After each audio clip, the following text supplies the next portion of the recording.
This is Kirk Thornton, and you're listening to Three Black Geeks. This is good stuff. Don't turn it off. Tell me, doctor, where are we going this time? Is this the 50s or 1999? All I wanted to do was play my guitar and sing. So take me away, I don't mind, but you better promise me I'll be back in time. Hey, little gentlemen, welcome back to Three Black Geeks. Look, ladies and gentlemen, go back in time. Wrong movie and wrong song. Wrong movie and wrong song. They couldn't get the clearance for that to use it the second time, y'all. Hey, what happens if they copyright strike me and D singing that song? They copyright strike. I'm like, what? We just sing it a cappella. I will tell you exactly. Hold on, I will tell you exactly what would happen if that were to take place. Hey, everybody, come over to our new channel, rumble.com/3blackgeeks. Go fuck yourself. I ain't gonna rumble. I gotta be on the front page with DJ Academics' goofball ass next to us. No. Exactly. Puffy cheeks. That's right, we get white bitches. Because y'all black women ain't submissive to me. I'm the prize, nigga. I'm the prize. I'm the prize. Why Drake don't want to do an interview with me? J. Cole. Flavor. See, you go to Fuck Rumble. Jesus and Mero. That's why they ain't together no more. See, I want people to understand. I survived. If I'm proud. 3BG did go to Rumble, that means number one, we sold out, and number two, that means Kevin Sorbo was our next guest. There you Boy, go. Kevin Sorbo. We really go that far? Because that's the grift. Wait. That is the grift. You go with right wing propaganda, you get the craziest of all- motherfuckers on your show. That's how it works. First of all, CJ, you're not thinking big picture. See, Kevin Sorbo, yes, that's a nice touch, but we always got to do two first. It's Kevin Sorbo and Casper Van Dien in a back-to-back, bro. But see, Casper I think Casper. He's quite on that level yet. I feel like Casper Van Dien's like This is where the both of you are wrong. This is where the both of you. This is where the both of you. This is where the both of you are wrong, because what I have learned is that the power of Rumble is when you bring somebody over to that channel, it unlocks the real side of that person. Yeah, we get Trump Jr. on, coking on. Yeah, and that's what I'm saying. You bring Casper on, he's not just gonna be asking Three Black Geeks. That's not racist, is it? No. We get We get Trump Jr. on, and we talk about Back to the Future Part 3 as he's doing coke. No. Let's go back to Casper Van Dien, because all weird thing like he hates black people. This is what hell up.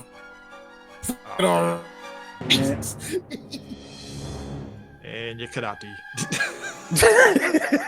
Scream Kizapt.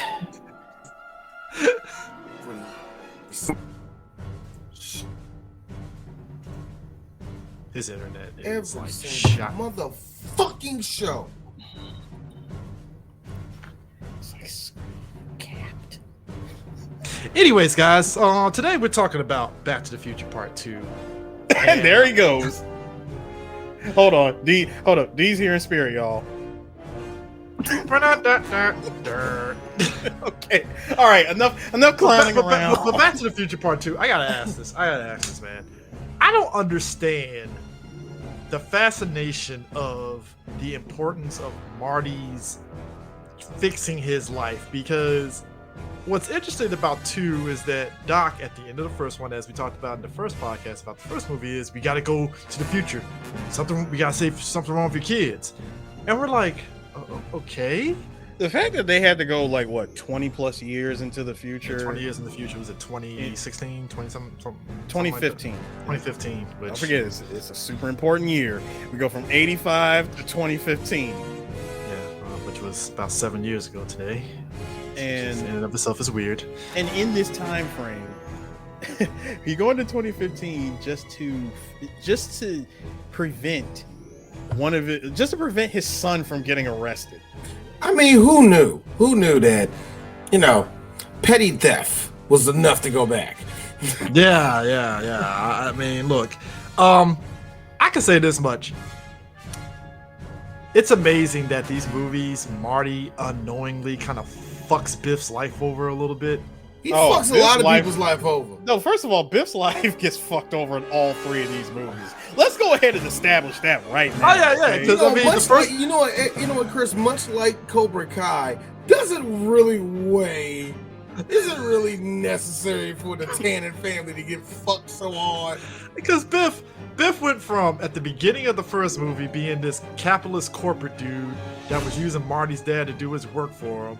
Now all of a sudden he owns, I guess, a detailing company, but meanwhile Marty's dad is this big best-selling novelist and shit that has a book. He's big dick swinging, literally and figuratively and literally. I keep saying it. He's clearly cheating on Lorraine. Let's think about something. Yeah, most definitely. But let's think about something here. Picture this, if you will, and how realistic of a scenario this could be. You're in high school. You're known as the nerd, the jock, the guy. Let's be real. This guy's living his peak years right now in high school, right? Oh yeah, because even if none of this happened, it was going downhill. No, because again, this is his peak years right in high school, so this is already a tragedy in his case. The moment he graduates, whatever he does at this point is going to be nothing more than, I remember back in the day, I was an all-star quarterback. I threw 3 touchdown passes in a row that game in 2002 and all that bullshit. Anyway,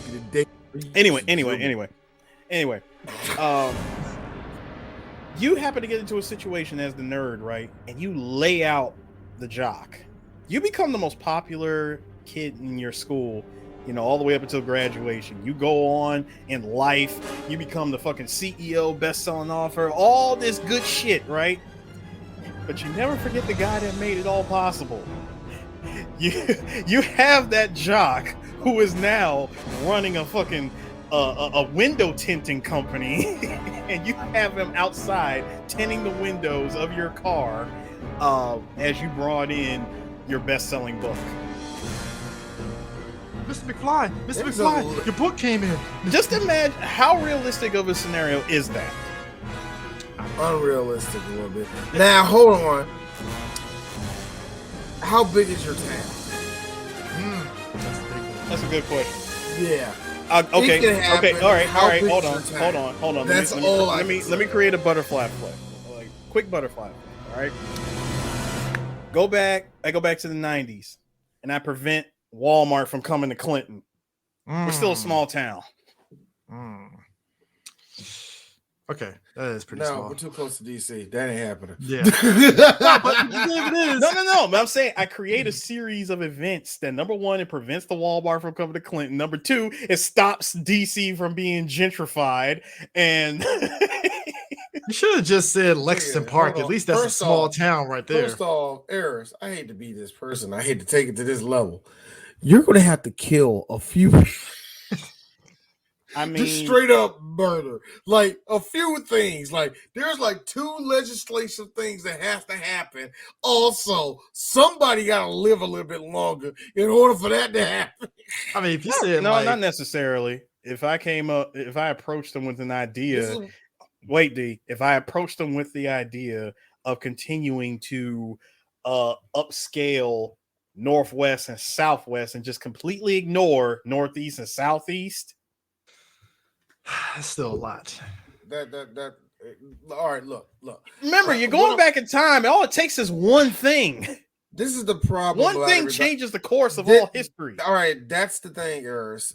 I hate to be this person. That's not how history works. See, it's more than just, oh, I stubbed my toe, therefore the trade centers fail. No, it is more than that shit. I'm not saying that one thing. I'm not saying that particular. I'm not saying that one particular thing, D. See, what you're talking about Northvolt had to change. Number one, a couple of things have to change. Number one, everything in DC has to turn into shit in order for that to happen. Number two, you're gonna have to change the ideology of fucking Republicans, and that's gonna have to start all the way back in the early 80s. Number 3. Or you cannot stop niggas from breeding. Or you can introduce you cannot the idea. Stop man from or breeding. You can introduce the idea in the 90s. Or introduce it in the 90s. You're a black man, Eris. Who said it's got to come from me directly? Or you can That's just, what I'm saying. Or you in order to do a movement like that, you have to pitch that 25 years earlier, and you have to make sure that movement stays steady and true for 25 years. That's the reason why black people only get little itty bitty pieces from here and there, because it takes us a long time to get shit. You do like me, and I'll just be the guy that prevents Jesse Jackson from going up in that room and getting caught up in that police thing by inviting them over to Ben's Chili Bowl instead, and then boom, he doesn't get caught up in the room. Or we could just throw that nigga in the closet and let Shirley Chisholm be the Shirley Chisholm try to go for president and see where that takes us. I think that's as far as we can do it. CJ, or no, while we're back there, we just make sure to tell Marion Barry, hey, you know what? Don't smoke it. You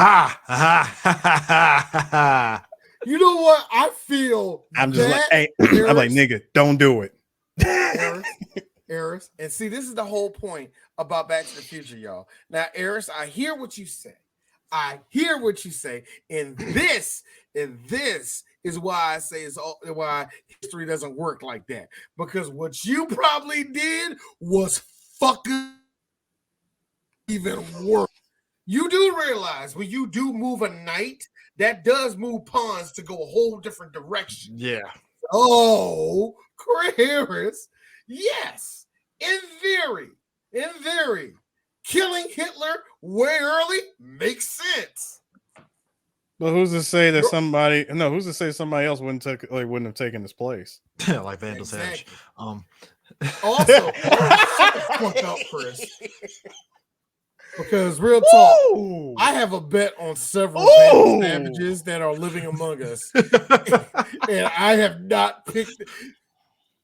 It ain't the ones you think who I think is a Vandal Savage. Just go like, really, D? He's an entertainment. Why would he be doing that? Why, indeed? You know what I mean? Shit like that. You know. But nah, man. Like, look, Biff. Now he owns a fucking detailing company and stuff, but it's not that. So in the future, in 2015, apparently he's still doing that, except he's detailing his son's semi-gloss black car. I don't know what the fuck that is. What is that? Eris, what is that? An 87 Plymouth? I don't know. The Pontiac, I guess. The cars. No, put it like cars this. of the future. Put it like this. All the cars that show up in this movie that are not clearly blue screened. The ones that show up are the I would like to call, God, this movie really was predicting the future, is what happens when you rice out a vehicle. We were lied to in this movie because 2015, half this shit didn't happen short of like the pizza thing, and even then that I'm still waiting on the that. Pizza thing, okay. I think we're air good. frying is the closest you're going to get to that. And I think we're good. I still think we're a good 20 years from that, when Pizza Hut is going to deliver a fucking Pop-Tart size pizza. We put it in the oven and bam, there it is. Note the word also. You mentioned the one thing that was wrong about that. I agree with you. I'm sorry. We here at Pizza Hut just realized we can do that. Why don't we just put it in the stores? Cut out the middleman. Why we want to pay delivery drivers for that? That too. You just ruined our industry, Eris. Thank you. Anyway, no, but like, no. When I say that, here's Uber Eats. Good. Oh, don't worry, Uber Eats. I'm coming for you next. You know what? I have a feeling, Eris. Now, here's the thing. Here's the problem. I have a feeling you would do something and make it be your version of Uber or whatever like that. But when you get back to the 2023, everything is like not messed up, but it's like not right. And you're like, wait, what is this? Uber is owned by Comcast? No. Like, how is Comcast still alive? No, and that's when you look around. No, wait a minute. Comcast. You look around and you just see like, I don't know, Disney, all the Disney stuff is getting burnt, and there are paratroopers. We're here at Comcast. What the hell? You're like this? No. What did I do? No. I see. Wait. What hold rock on. did I move? Wait.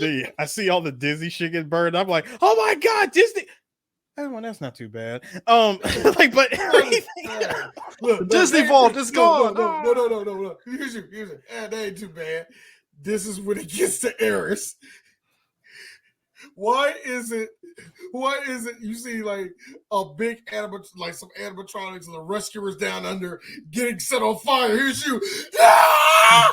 You stupid Eris motherfucker. has a soft spot for that. Eris will run over there, pat the little things down, and go into a full rage mode. And John Wick, these poor construction workers were just trying to do what they were told to do, which was break everything down. No, D.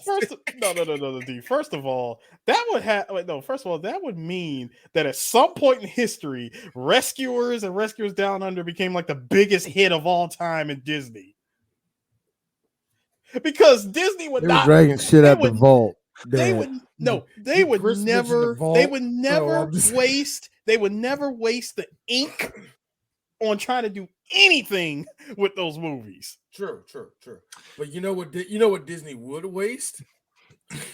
Put shit in restaurants, rides, all the rest of that shit where it's like, what is that? Wait a minute, what's that character from? Rescuers. Okay. Here's my thing though. Wait a minute, what's this cat from? I think that's one of the aristocrats cats. Yeah, it is. Here's the crazy part, right? So Biff in this movie, old Biff, gets wind of Marty. Real name Bifford. Yeah. And if like he gets whiff of it, takes the time machine and creates an alternate 1984. But when old Biff does this, he dies because guess what? His old self is gone now, but his old self doesn't exist. Well, hold on, Chris. You got that you got that a little messed up. He actually took himself back to 1955. That's what I'm saying. He created an alternate 1984 by going back 85. In time, or 85, by doing that, and basically his older self now kills over and dies because, hey, guess what, dude? You just erased yourself from existence now because it changed. Yeah, I was gonna say technically they don't die. They just we saw the 85 equivalent of the snap. Yeah, no, he came out that time machine like, argh! Yeah, I mean, he killed over because his existence is no longer, what it is. Now, as a kid, the first time I saw this, I didn't catch that because I just thought maybe he got hurt or something.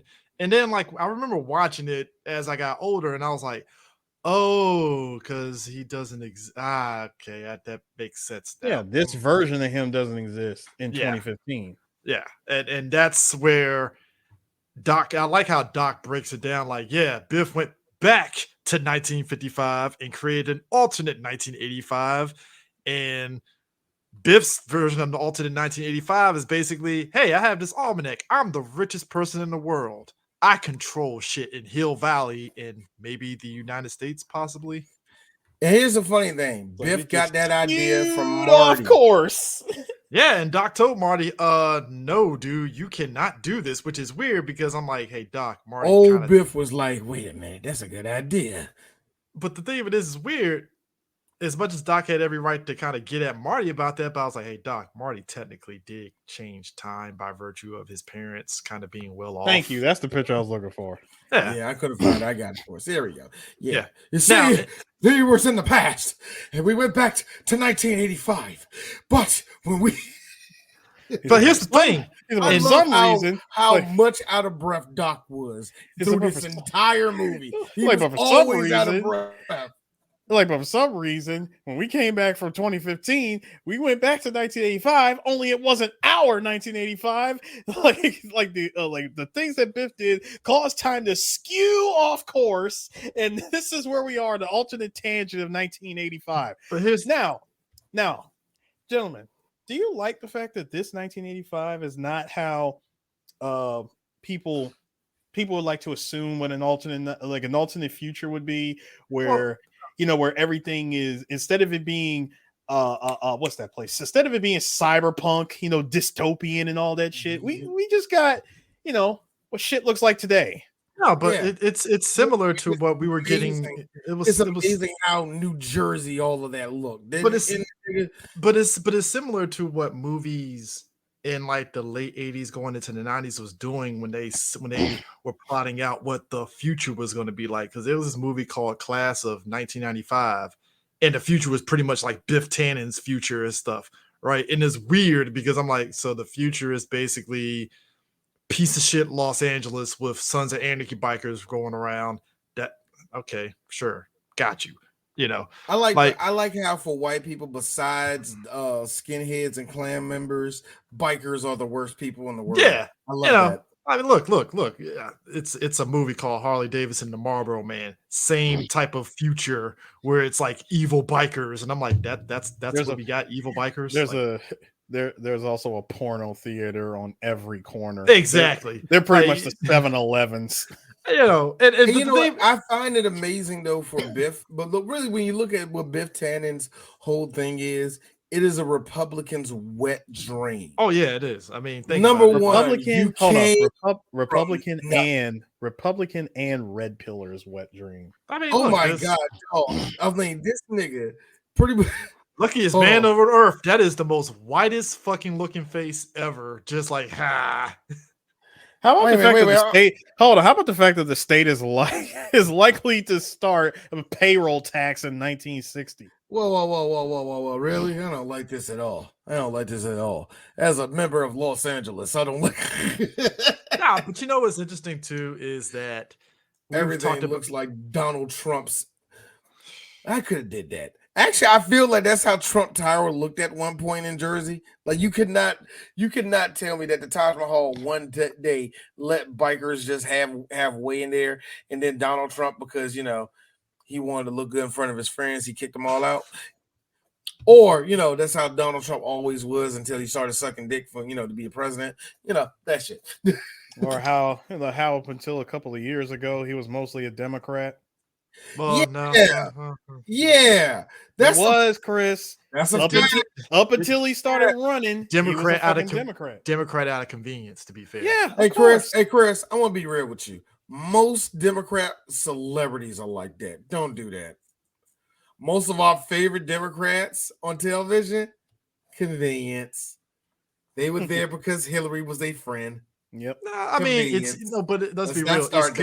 Hold on. I love Obama. How many niggas is faking with that crap, man? Come on. No, because the difference was because you have two. No, that's what I'm saying. You have two sides to it. You have your convenient Democrat, which was Trump, because I don't think he really bought into progressive stuff that Democrats. I didn't say he was. I'm just saying that's what the nigga registered himself as for up until a couple of years ago, Chris. But people say that all the time. But even all of us know that was bullshit. But anyways, then you have the flip side, which is the other side of it, which is the respectability politics Democrat, where it's like, yeah, you're a Democrat, but you kind of got a lot of conservative values with you a little bit. So what's going on there? That kind of shit. So But anyways.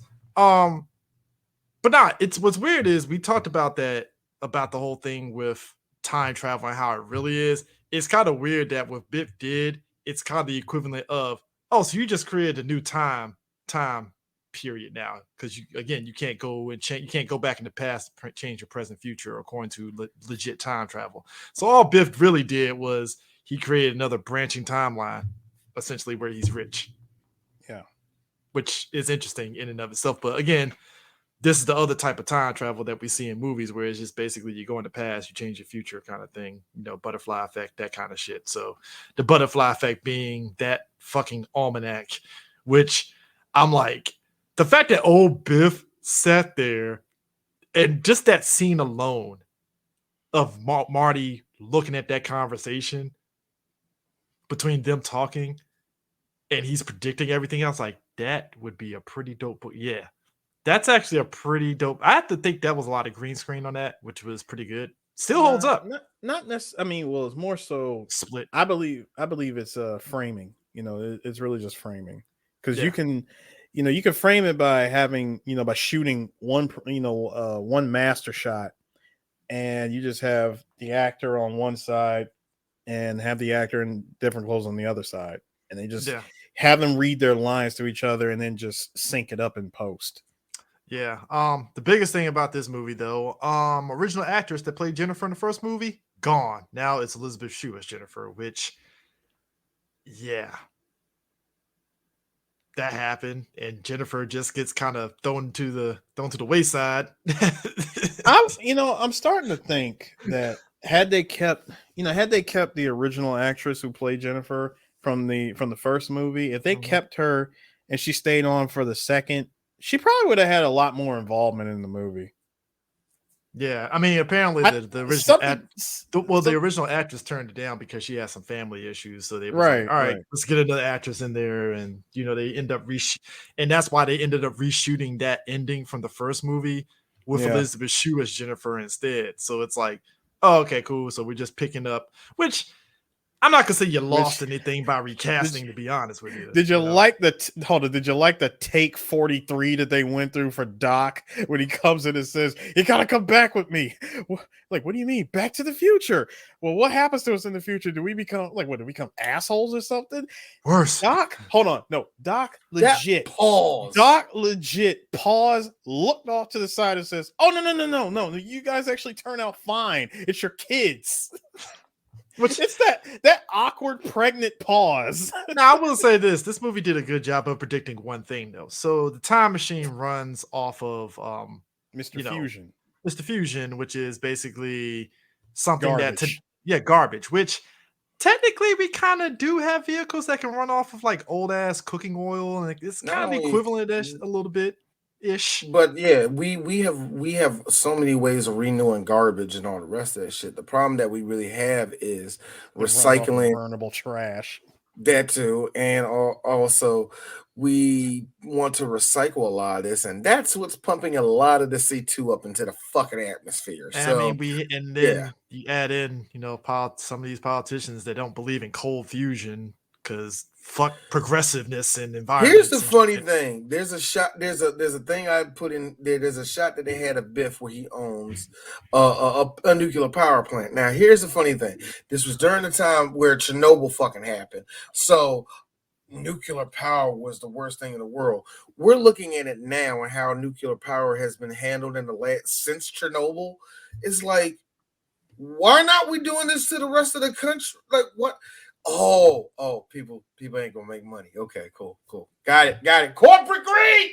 Yeah, means the only way we can use nuclear power, D, we need kaiju. We need robots. Let's go. Dog. If there was here's the funny thing. If there was a fucking war, if there was a war that required us to put our nuclear waste and stuff into like robots so they can fight, yeah. Oh, they'll straighten up and fly right on that shit, won't they? You're gonna try to tell me that at that point again, like that a whole freaking Gundam doesn't run on nuclear power? Well, it was technically illegal in the show. You remember, like they couldn't because the Antarctic Treaty and all that shit. So it's like, yeah, technically you couldn't. I mean, I think not to mention that you did have a whole colony drop on a planet, but I think real quick, I think America's Gundam would suck until about year 5 of the war, and then we just start washing everybody. Actually, like, I have this feeling that we will be getting crushed, and all of a sudden, America. It's sucking would be it's sucking would really be like Idris Elba's character in the first Pacific Rim, where he was taking those pills, and then we find out, oh, you were part of the early robots that had nuclear powers, and that shit, and the nukes were like leaked. The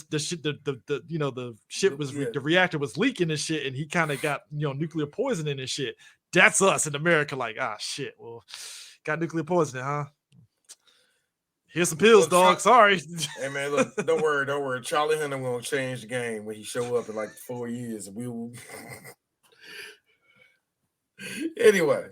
So Biff creating this alternate 85 ends up switching the movie in the second half to, hey, let's revisit Back to the Future Part 1, but with Marty in the background. It's a weird situation. It's fun, and it just This is one of those, like, honestly, guys, this is one of those things that you kind of reserve for the third movie. Exactly, like it comes full circle to like this shit right here. like this is some third movie shit. This was like in game. I like the hold on, Eris, how you like the Dick Tracy shadow he got right there? I think that's why, that's what made Endgame so funny when they revisited the 2012 Avengers, and it's like, oh, so we're seeing it from a different perspective now. That's what Back to the Future Part 2 was doing. It was like, so we're seeing Marty's perspective, but then like he punches Biff again. He's like, the guy stole his wallet. And I'm like, okay. And I love how they got not Paul Rubens to do that. I know, right? So I don't get whatever. And then Biff's the gang trying to basically chase after, smooth criminal Marty, as I'm gonna tell him. Stop it. That's not smooth criminal Marty. That's gumshoe Marty. This is gumshoe. Gumshoe Marty. Gumshoe Marty, and you know it, nigga. How do y'all like the fact that Doc tells him, hey, get yourself some 50s clothes, something inconspicuous. This is what Marty gets. First off, I like how Doc had that briefcase full of different money from different eras, and he was like, 1955. Here's some money. I'm like, yo, 1955 American currency. There you go, bro, man. Like you had that in a briefcase. Sure. And I love, actually, that brings up a line that he said earlier. He said, Doc, what we doing all this for? I'm doing this I'm doing this for reasons, Marty, and maybe to know the ultimate reason. Why? I'm like, hey Doc. These Shaw 3 Black Geeks. I'm gonna throw this out to you. I'm gonna throw this out to you. There were a whole lot of Libyans that are probably still looking for your ass. I know, right? You killed two of them. All the currency down here. Marty killed two of them. So hold on. I want y'all to note the currency down there. I saw 1901. I meant to take a picture of that. And I saw 1930. I saw 1904.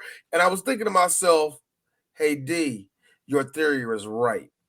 This nigga has been Rick Sanchez in it for a little bit. And it's like, Doc, you got a lot of nerve to hit this. Maybe we can get to the ultimate theory. No, D has a question. How many people you killed, Doc? Here's a better question. No. How many people did you kill? Here's a better question. Because this is real money. You had to steal this. No, didn't Doc also get money from other times? That's what I'm saying. Talking about, no. I'm talking about in the future. Didn't he have like currency? Yeah, he had up to 2,000. Or something like that. I saw 2030 or something like that. Yeah, so he's been, which would be funny. Which is funny because I know as a joke they probably said President Donald Trump is on it. Now I thought of something else.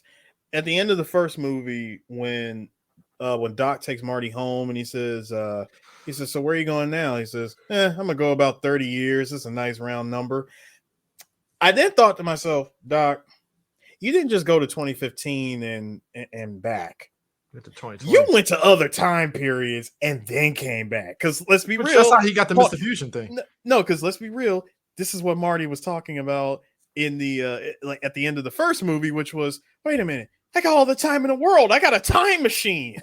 Like, I'm gonna go back 10 minutes and warn Doc, oh my God, this is how we got the plot of the second film and how we got Marty to see himself from a different perspective. Yep.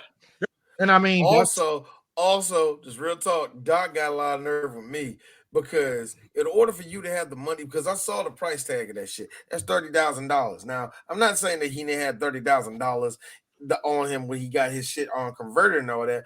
The problem that D has is, Doc, I know you stole some of this shit.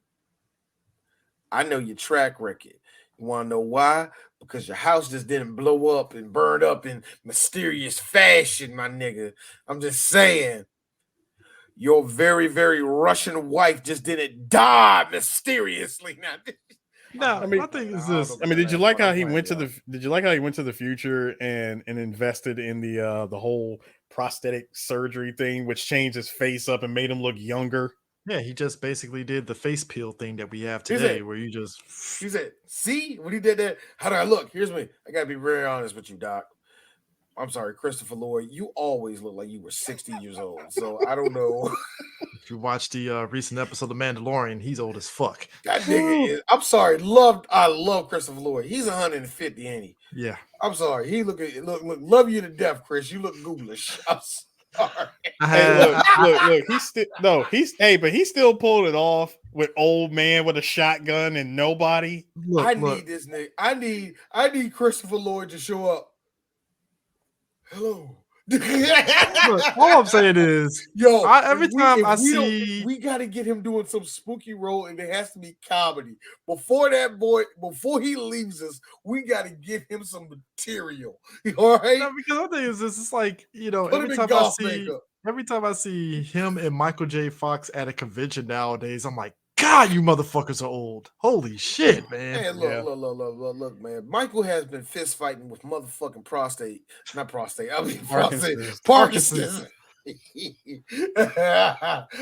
Fist fighting Parkinson's.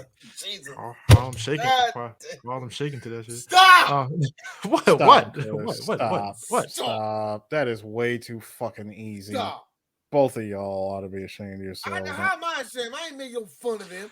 I said he was a fist fighting with Parkinson's, meaning that he has been fighting with it. This motherfucker over here, this nigga over here talking about he humming like a V10 engine and shit. Wrong, Chris. Wrong. Hey, I would gladly get my autograph from him at the next convention to make up for it. So, you want to make fun of that? You better have that $200 on hand, Chris. Shit, that's right. That is right.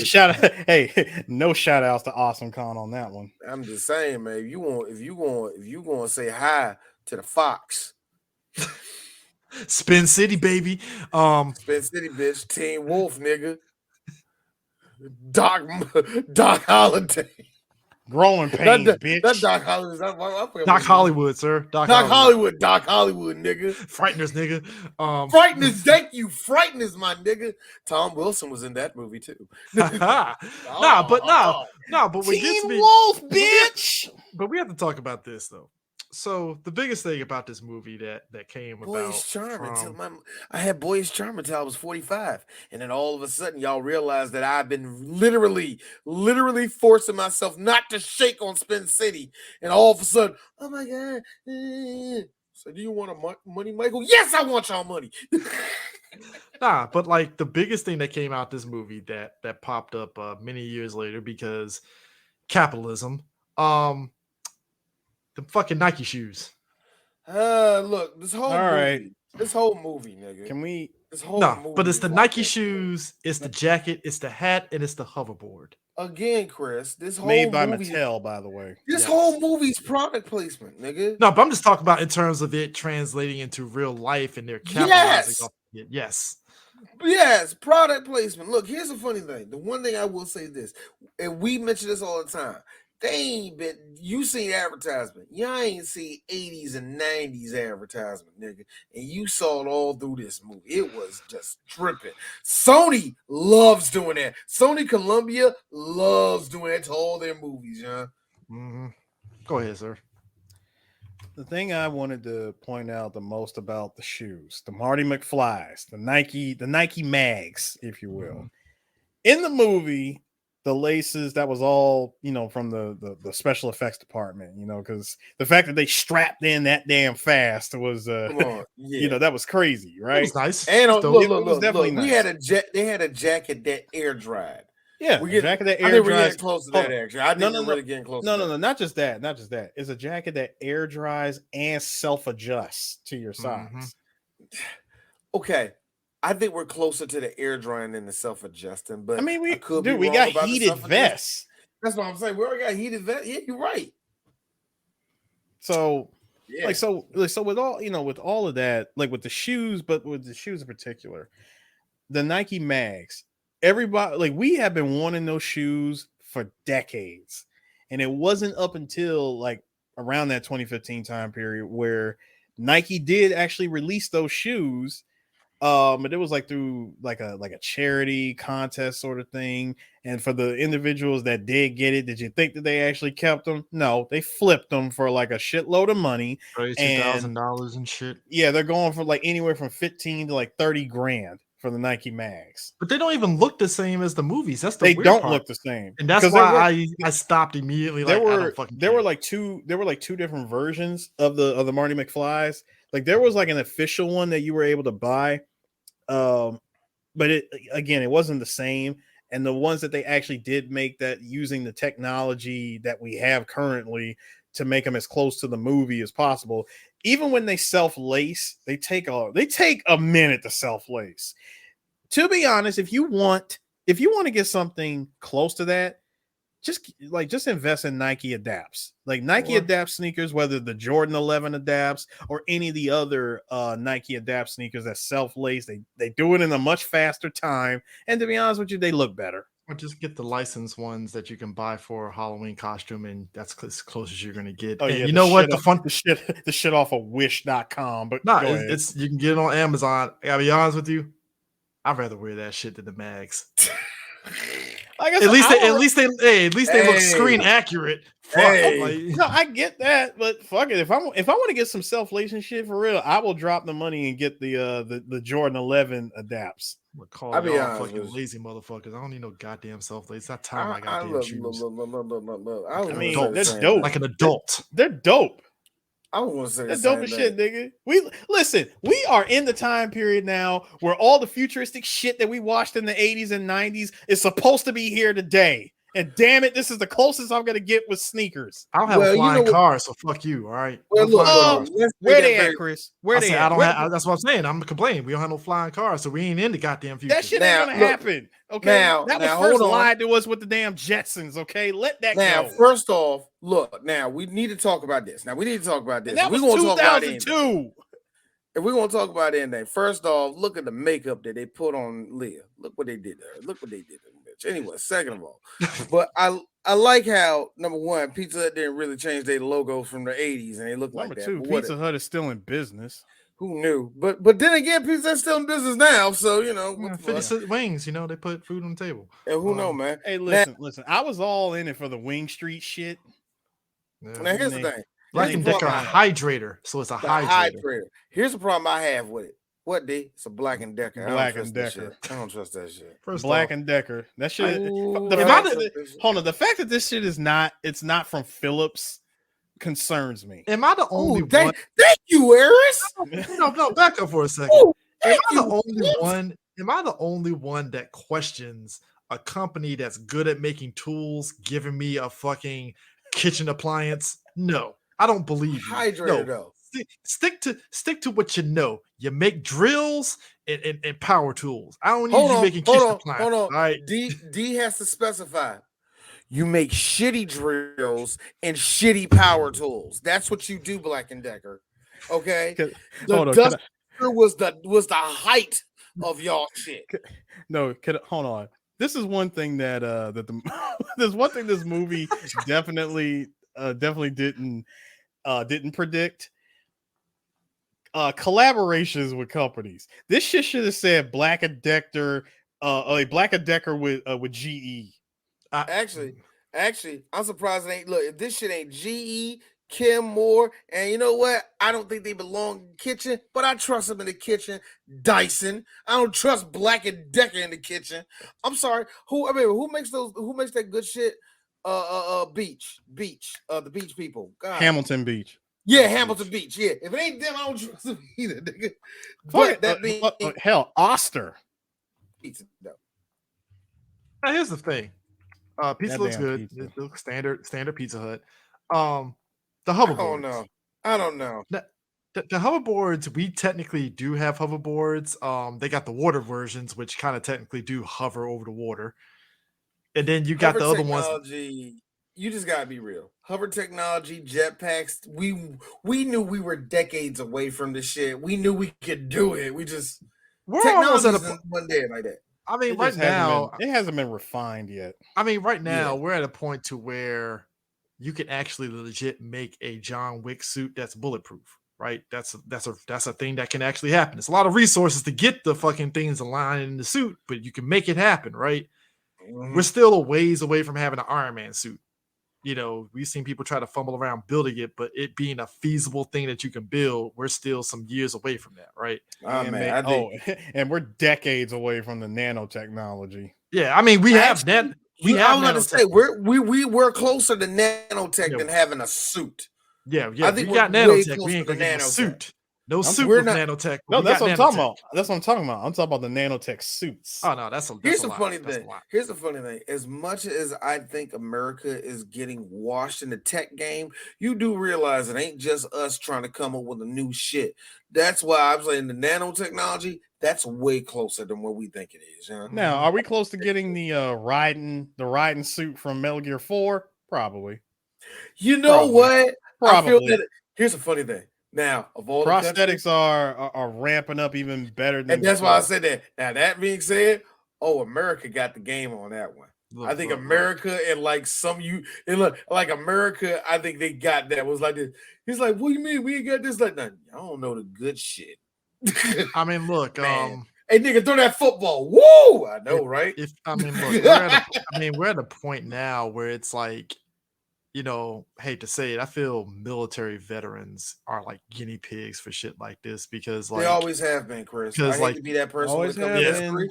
When it comes to history, especially medical history, veterans are guinea pigs, yes. Because now, like the prosthetic hands look like real hands now, but it's like robotic and stuff, and it actually looks like a human hand. That's why you're getting all these. That's why you're getting all these really, really touching TikToks of dudes like, oh my god, like he can, you know what I'm saying? I gotta blow it off. Or if you lose your hearing, you can get kind of like cybernetic.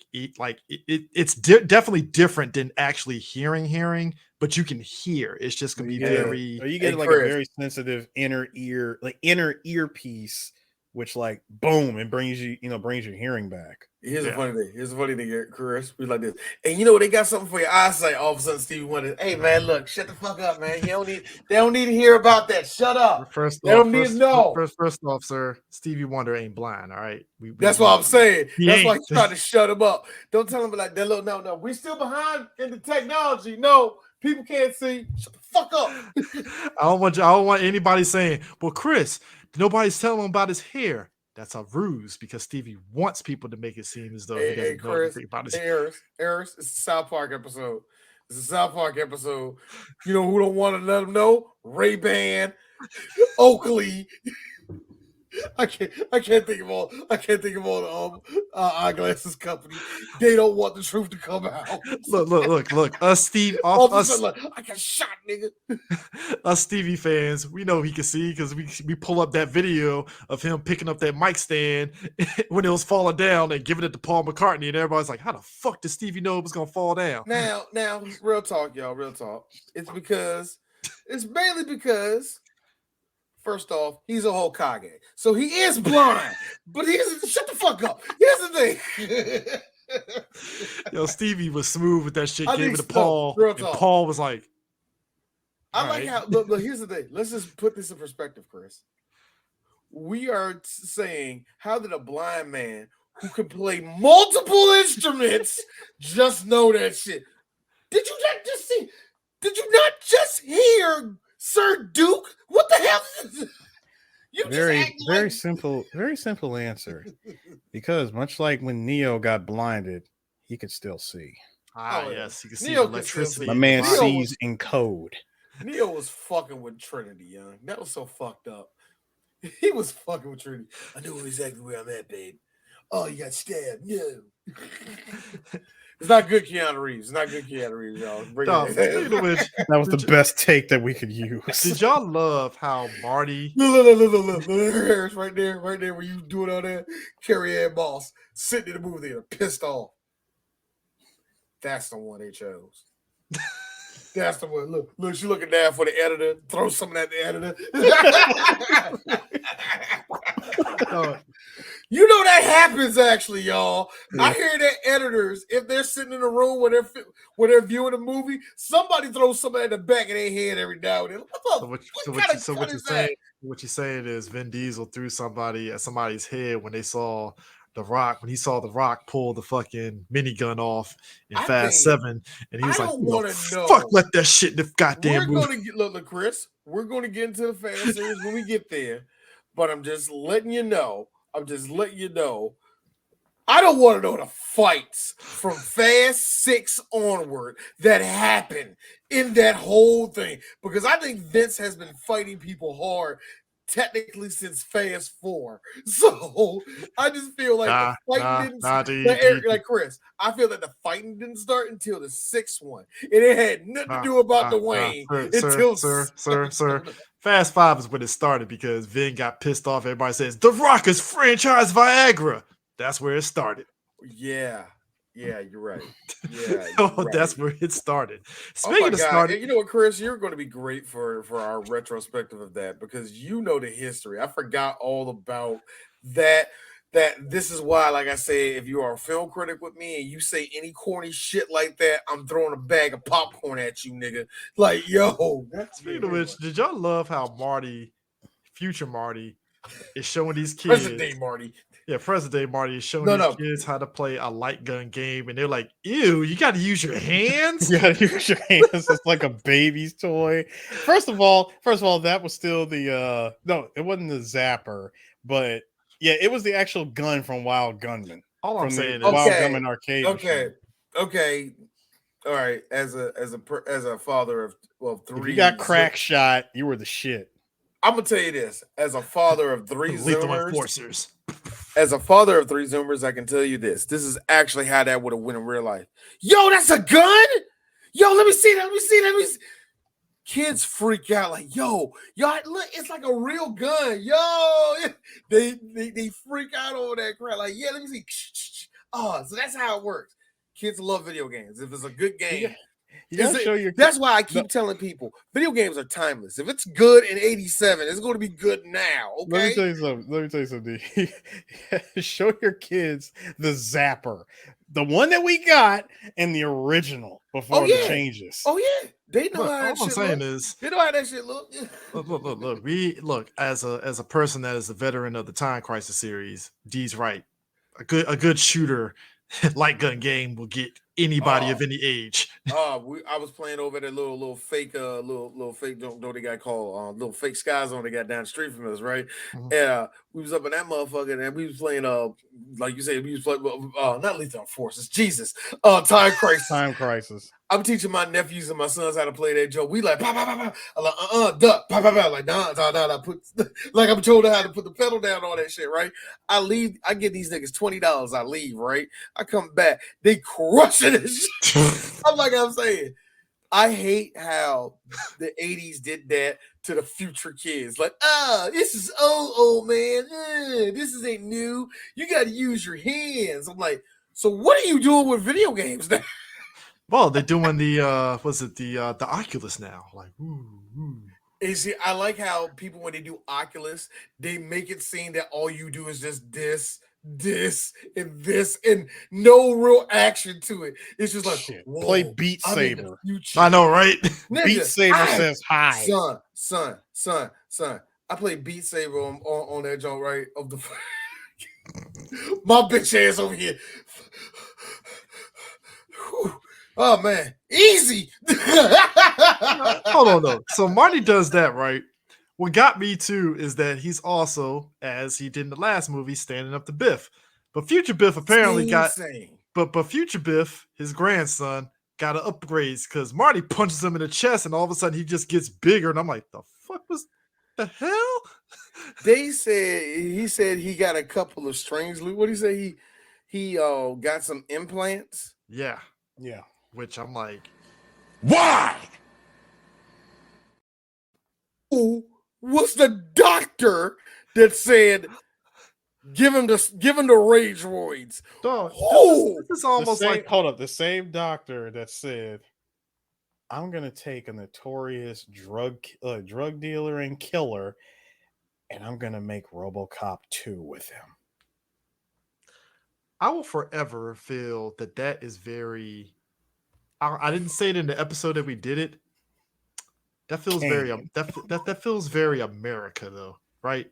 Like It feels very America. Very America. Like, we would do that shit right now. It's just we would dress it up like he's not a convict or anything. We just, we would just dress it up. He's somebody that's trying to reform it. We just thought it would be a good opportunity to put a convict's brain into a robot. But why? Why would you do that? Why would you do any of that? I'll be the one scientist like, he likes Coke, by the way, guys. I quit. So why did we get to this one? In all honesty, there were a number of scientists injured, dead, and 3 of these robots killed themselves. So look, here's the thing. We made progress, is what I'm trying to tell you. But one thing is this is just the shit that Biff said he had implants. It just reminded me of Batman Beyond, where they went into like they splicing themselves with animals and shit. And I'm like, the hell is this? Like, this is where we're at right now. Batman has to face off. It's like which it makes sense, but it's like, damn, we. So I got a question. Who did Biff fuck? Well, obviously one of that's his, a grandson, right? It's a grandson. Yeah. Who did Biff fuck? Maybe one of Lorraine's friends. I was just gonna say. I like the fact that, and I also like the fact how, and this shows you that, and real talk. A lot of older men back in the day that they're gone now, but a lot of those older guys that grew up back then, they said, "Say hi to your grandma for me." It's like, dude. Ew. Y'all haven't spoken to each other in 36 years. Go home. Why is you still fiending for my grandma, bro? Ugh. Look, man, we all. There's a lot. Look, now granted, I'm looking at a couple of y'all millennials when we hit 70. Yeah, man, say hi to your mama for me. Like, hey, yo, Darius. Stop, man. Stop, dog. She a grandmother of 4. I'm a granddaddy, and you don't talk to none of your children. Like, I don't understand. Something else I want to point out. Marty had one job, right? One. It was just one simple job. You pose as your son. You go meet him at the Cafe 80s, which tell him no. And tell him no. Which, by the way, Cafe 80s. I want to set aside a moment to talk about that after I finish my point. Mm-hmm. He was supposed to go in and just simply say no. Whatever it is, whatever he tries to tell, like however he tries to convince you, just say no. The man cannot take somebody calling him a chicken and just let it go. My dude cannot. It's amazing. It's so amazing. In fact, I said, like, D, you and I, we talked about this before the podcast. I said, you know something? It started with this movie because this was nowhere to be found in the original. The first movie had none of this. It started with this movie, made its way into into part 3, and then in that same year, it's been in every damn episode of the cartoon. But the thing of it is, too, seriously, into the cartoon. He's not joking. But to be fair, that's also the thing of like how Marty is different from his dad, because whereas his dad ran away from shit, Marty is so headstrong and shit that he doesn't want to back down from shit. Yeah, I get that, Chris, but this is my problem. He didn't have to establish the whole nobody calls me chick. Y'all were trying to work in a catchphrase from Marty as a tough guy, right? Is that what y'all were trying to do? I think they were just working a gimmick. No. Zemeckis, talk to me. Was that what y'all was trying to do? Because why the word? My problem is just why the word chicken. In my opinion, it was so much better the way they did it the first time. Marty was ready to bring the smoke in the first movie. He didn't have to say any words. He just let me know, hey, I'm standing my ground and I'm gonna whoop your ass. I don't care if you got a whole 3 inches above me. But I think they did that to kind of establish the downward spiral of what was happening to Marty in the future, where it was beyond just his kids, because like, this is something that this movie. You know what? I see exactly where you're going. You want to establish the fact that Marty always had this fucking chip on his shoulder that anytime somebody challenges him, that yes, he's going to come back and say, no, I'm not. And it always fucks him over. And they wanted to establish that that's how his downfall was as a person. So, but no. this is my problem. This is the paradox, because that shit didn't happen until Marty showed up in 2015 from 1985. Well, that's what I'm saying. Like, that started there, and it was kind of interesting because this is what it makes me believe. It makes me believe that if Marty not doing that shit if he didn't do anything with that almanac thing, right? Because obviously, if we're going on time theory here, if he did what he did and came back, that's what have probably established in 1985 Marty to where we get in the future where he's saying a chicken, because they do this thing in this movie that established in the third movie. Apparently, Marty is under the thumb of somebody else, Needles. Yeah. Just like his dad was under the thumb of Biff. But the only difference is Needles, but him and Marty were kind of on equal terms at a place. And Needles is like, hey, Marty, I got this little side thing over here that you can make some little money on. And Marty is just like, nah, this just feels a little weird and illegal. Which, hey, shout out to future Skype. We get Skype now, except it's not by AT&T. Brought to you by AT&T. Except in AT&T is Skype. Hold on. Isn't there another service you can do phone calls with that's not Skype? Zoom. Can you Zoom? So you can actually dial numbers on Zoom? What's the face? The one that everybody uses, WhatsApp. No, WhatsApp. Yeah, WhatsApp. No, WhatsApp was one. No, but Zoom you can, because you can actually put in your phone number. I did not know that. Yeah, I did not know that. I thought that was just regular calls. So, WhatsApp is the biggest one in the world, because everybody in the world uses that one. So it's that whole platform. But the thing of it is, that face. Yeah, they do this. There's like 2 shots. There's another shot that we have too, and I don't think I uploaded it. Where it's the same thing. And Needles hits him with that. Hey, come on, Marty, you can do this, man. Don't you a chicken, on, man? Just give me the codes, man. It's like, nobody calls me chicken. Here's no the code. No one calls me chicken, Needles. No. And what happens? No one calls me chicken. Nobody. And Needles is, thank you for doing business there, Marty. And boom, his boss calls him. It's like, yeah, I saw the call with you and Needles. You're done. You're fired. My man said, McFly. Probably the most exaggerated Japanese businessman ever. It's about my man said, I intercepted that call, that video call that you were doing. You are terminated. No, the fact that he said, read my fax. We're still using fax machines. Fired. And that shit gets faxed throughout the whole house, to where even Lorraine was like, Marty, what is this? Oh, it's nothing. They're just joking. I'm like, nigga, you got a question. Fired. How fucked up is your life where you get a mass fax that go all over your house? How fucked up is that? First of all, what kind of fax machine were you setting up to where it runs in every corner of your house? Also, is that the best? That's the best text that we get back now. That's the best text we get here. And the best part is that if you actually see, if you see the actual paper, it says AT&T on it. Mm-hmm. Yo! Stop! Before you turn it off, check out that fucking Bowflex in the background right there. Yeah. I see what you tried to do at one point, Marty. I see what you tried to do at one point, man. Did you like how Marty's dad is like, when he comes into the house, he's upside down because he's on one of those little the machines that helps your back out and shit? Yep. Yeah, he threw his back out. Here's the funny thing. I think George would have been dead now. Like, I really thought George would have died. Not trying to be funny. Well, D. 85 Biff did put 2 bullets in his fucking head. Besides, they never did find the bullets that matched up that killed your old man. George McFly punched him, and Biff was like, all right, guy, I got you. Here's the blicky.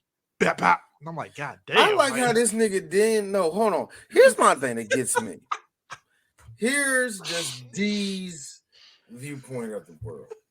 He did a nigga move. He pulled a gun out on him. You mean to tell me, at this point, I'm one of the richest men in the world. I decide to come back to my hometown. Shoot the guy that punched me. Pull the glizzy out in the dark corner. Kill this nigga. Then convince his wife with her 3 kids. You can come with me. and he pretty much just gave her fake titties and gave her booze. Like, I love it. Hold on. Here's the best part, Eris. I like how Donald Trump at no point said, I got all the money in the world. I'm going to get your brother out. No. He kept him in jail on purpose. You know, Biff could have got him out of prison. He could have, he got her. I like the fact, at least as a professional courtesy. Exactly. And I like the fact that professional courtesy. That's all that. Thank you, Chris. That Marty professional girl. That Marty's sister is just a rich girl who's just running around just collecting debts and all the rest of that shit. And Biff, I will give Biff this much. He don't care. He don't care. I give him what it is, but I'm gonna cut that bitch off at any time. And I also like how when he saw Marty, you're supposed to be in Switzerland. What the hell is he doing here? But there's the funny thing. Now I would give he shipped that kid overseas. But I would give. Let's be real. He got all the kids out of the way. That was the point. But here's my thing. And that brings up a better question. Hey Marty, what are you doing during that time? I'm just real talk. What are you actually doing at that time? My thing is it because that you're over there now? There's not a separate Marty, or is that the same Marty? That's anyway. My thing is this though. I will give 2020 Biff this, or 2015 Biff this.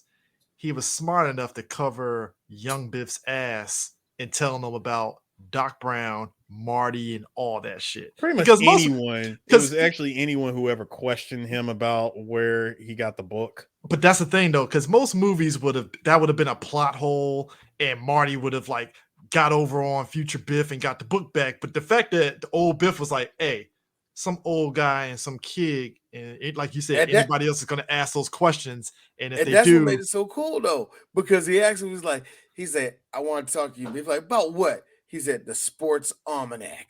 Where'd you get it from? How'd you get it? That's a look of a nigga that's like, you little motherfucker. Hold on. Real question. Real quick. You the kid real I quick. Gotta kill. Real quick. The face you make when you find out Mar-a-Lago got raided. Nigga. Ooh. The face you made when you realize Georgia wasn't going to go Republican. The face you make when you realize the one time you decided to steal work from work, what comes back to haunt you. That face you make when Hillary is still not locked up.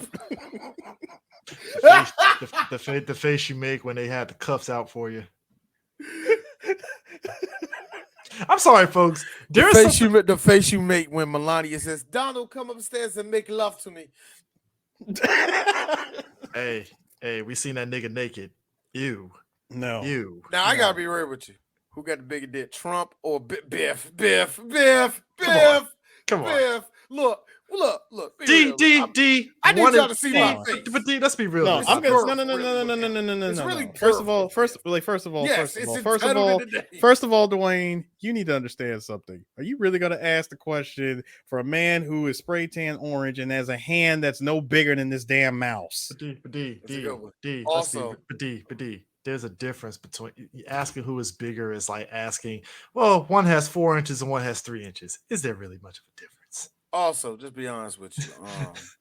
God, what was his name? Just be honest with you. He was what's the face in Wing Commander. He was pretty much Maverick in Wing Commander. So, yeah, he got the bigger one. What was his name? God. I forgot what his name was. Like I said, I just thought that whole thing was smart that they covered his ass on that. Like, hey, if anybody questions you, kill him. And I was like, hold on. You want to know who I believe was the first person to ask him? Who? George. And I think that's why Marty went to Switzerland. Isn't he the reason why Doc got committed in that future as well? Yeah, Doc committed. Hey, Eris, when you said that, you know what I heard? I think it was George. That's what I heard. I was like, yo, now it makes sense. Yeah. Thank you, Tevin. Thank you. Hold on. Wait. Jesus. Wait. Tevin, Jesus. Hold on. Where is it? Wait. What's up? Tevin, You earned this one. Lord Jesus. Yo, he got Doc committed. Put 2 bullets in fucking damn George. I'm like, God damn, this motherfucker wasn't playing. See, and then got that portrait. Yeah, and I think in George's case of him putting 2 bullets in him, it wasn't just to get Lorraine. I really think George did ask Biff, how did this happen? I laid you out, and yet you were able came to back with the blicky and got rich. You know, like you got rich. Like, Biff. Hey, wait a damn minute, Biff. Something's not right about this. I'm trying to figure it out. Hey, McFly, your shoes untied. Pop, pop. Or I'm going to do this out here. Hey, you know what, McFly? I'm making all this money. You want to get on the action too? You know what, Biff? Why not? I want to get on the action. What's going on? That's perfect. That right there. You know what? Yeah. It was like this. So this is all we're going to do. This is all we're going to do. So you see the game. It's going to be the Denver Broncos versus the Washington Redskins. Very simple. Who wins this game? Come on, Biff.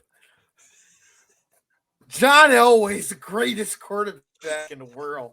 That's not going to happen. All right, okay. Now, I know I'm skipping ahead, y'all. I just needed a game. I know that didn't take place in the 70s. Fuck you. I just need an example. Okay. Guess what? There's going to be a black fella that's going to come out and is going to win the game. Black guys can't play quarterback, Biff. Hey, y'all, hold on. Hey, don't laugh. What made y'all think that George McFly ain't racist? What clue did he give? Dude, if Biff is one extreme of racist, George McFly is dire racist where he says some shit like that. Yeah, he would say some shit like that. And when he lost, he is conservative racist. Come on, Biff. I'm gonna make the $50,000. You know what? I do you better, McFly. If you win the game, I'll take blah, blah, blah for you. Okay, Biff. I'll do it. Of course, he loses the game. Well, I guess you got to shoot me now, Biff. Yeah, I guess so. Pow, pow. Stupid butthead. Wait a minute. Why am I saying butthead? Nobody's running. Fuck you. There we go. This is more proper. Dude, Biff's boy, meanwhile, still got the fucking damn 3D glasses on and shit. I like how he's the nigga that actually had the motherfucking what you call the motherfuckers? Not blackjack. Billy Club. The Billy Club. Shout outs to Billy Zane having the thickest of country accents out of nowhere. Hey, hold on, boy. We can do this the easy way or the highway. We can do this the easy way or the hard way. The easy way. I'm gonna say this. Billy Zane. For the record, I do believe that in Earth 791, this is what Chris has been waiting to do all his life. Yeah, Chris. Because Chris, this is your favorite. This is by far your favorite moment in Back to the Future Part 2 above all the moments in this movie. I do believe this is your favorite because real talk. I really believe that if you had the job of being anybody's bodyguard, come on, you got the height for it. You might as well do it. You'll carry a billy club and you will tell it's a blackjack, somebody, not a billy club, sir. Okay, blackjack, fine. Eris, put that picture back up for 1 second. We're missing the star of this. Look at those rocket ass titties in the background. Look at that. Yeah, they got tassels on them, motherfuckers. I see that. No, but Chris, this is still this would be your moment. Your moment when you actually get to jack somebody up and say, I'm actually about to give this motherfucker a choice, but I know what I'm gonna do. We can do this the easy way or the hard way. And think about it, Hold on. Don't ask me why do I like saying that. I ask that of all my prey. I just like the way it sounds. Hey, Chris. Here's the better part about that. You're 6'3", 4-ish. Michael J. Fox clearly is barely making it over 5 feet. You're clearly going to have dominance over him. I don't know how tall Michael J. Fox is. He always came off to me like a short guy. Like I said, this would be Chris. Knowing that he knows what he's gonna do. He made up his mind 10 minutes ago, but he's still gonna say we can do this. The sick joke about all. But wait a minute, hold on. I'm sorry, Marty. He killed. So I'm sorry. Biff killed George McFly, and who else? Committed Doc Brown and literally got the kids out of the way. Yeah, he cleared the board. He literally cleared the board. Board was complete. Yeah, double homicide. The sick part about this, right? Talk about Biff being old. Meanwhile, Mr. Strickland ass looks the same. I gotta tell you, he went to Korea. Nothing ages him at this point. He didn't seen war. He didn't seen the worst. My man has a First of all, no, he went to a war that was worse than the Korean War. It was the high school that he became the principal of. Yeah, it was called the Hill Valley Massacre of 1981. What happened in that town for everything to go to? No, why are people still living there? What's your job in the daytime? Why haven't you moved to San Francisco? Better yet, why are you still fighting? No, hold on. Hey, Principal Strickland, why are you still fighting gang members outside of your front yard? Hey, yo, Strick, real talk. I understand that you're a man of Hill Valley. You was raised, born here, and all the rest of it. Go to Sacramento, nigga. You don't deserve this. Move to Sacramento, start a new life. Marry an old Korean lady. You know what I mean? That whole shit was wild. Like, he literally cleaned his slate, and then Marty comes in there, big dick swinging, like, I want to talk about the almanac. It's like sports almanac. The why, who, what, when, and where. All right, ladies, get your hands off my 4-inch dick. It's time for me to get out this water. Now, hold on. Go back to it. Kurtwood Smith's not here, but he's going to channel him. Bitches leave. I got one for you. All right, ladies, leave me. Me and my gold chains got to talk to this boy. Me and my gold chain. You know what? I don't know what's so better with Biff. Is it now, y'all gotta understand the 80s, the level of 80s in this picture. Now, you're probably saying to yourself, well, D, does he have a style of the 1970s? See, to be truly 80s, you have to have a sprinkle of the 1970s in there. Doesn't matter, just a sprinkle of the 70s. For me, it's the hoops, the fact that these girls look like they're 36, but they're clearly 24. I love it, yo. I think the only thing that would really be missing from Biff to make him to make him truly 70s, if he had the porn stash. Nah, this is the 80s, man. So no, I know, but I'm saying, but like you said, you got to keep a hint of the 70s on you, right? Just throw porn stash would be too respectable. No, put the porn stash on him. It doesn't work for villains, dog. You know this. It does work. It does work if you're a villain in sports. Not for Biff. Biff. To be on your side about this, Chris. Yeah, if you are a villain, you got a little porn stash. More than likely, you are a Nazi. You know. I'm just saying. But what had me rolling? He's doing all this description, and Marty's like, "All right, good. I know where he got the almanac from."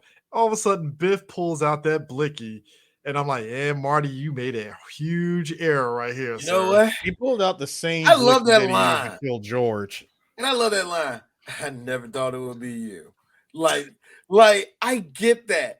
Like, look, I made sure of everything, of all the people. Woo! Hey, the best line ever. Didn't think I'd see it coming. You know this. I could have swore it was your dad. I could have swore it was your daddy. I didn't know. I ain't no niggas. He did ask me how'd I get all this money, and I just shot him off a general principle. But you actually knew about the book. No, He's don't. like this. See, Like this. hold on. Wait, Not there, only, right there, hold Eris. on. Hold on. Wait, Wait. I First of all, got you, Eris. I got you, Eris. Wait a minute. My dad knew about the book?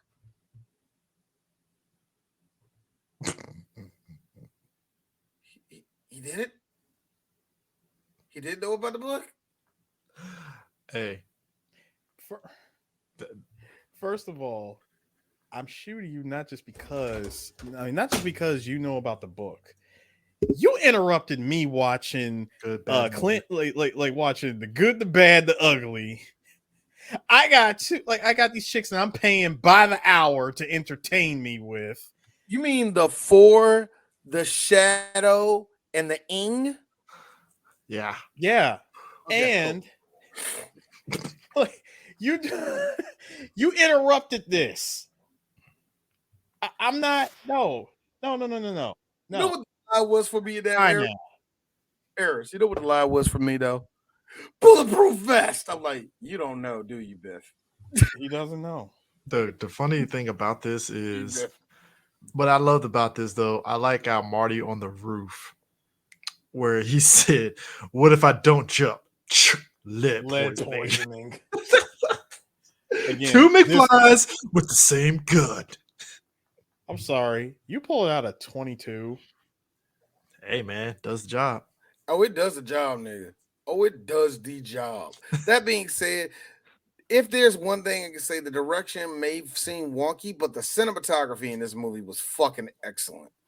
Yeah, I got to say that. Everything looked like it was alive.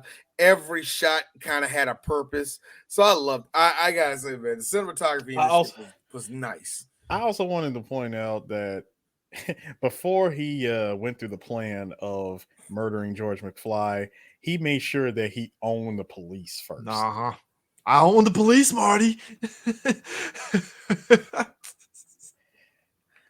My man was playing 12D chess here. My man took all the bullets from the forensic scene and was like, "What bullets? What are you talking about?" Was that that was the National Guard that Trump had do that to get the people out of the way, right? Okay. Yes. Yeah, because I like how Trump, and this is why a lot of Republicans that come to DC don't like the Metropolitan Police.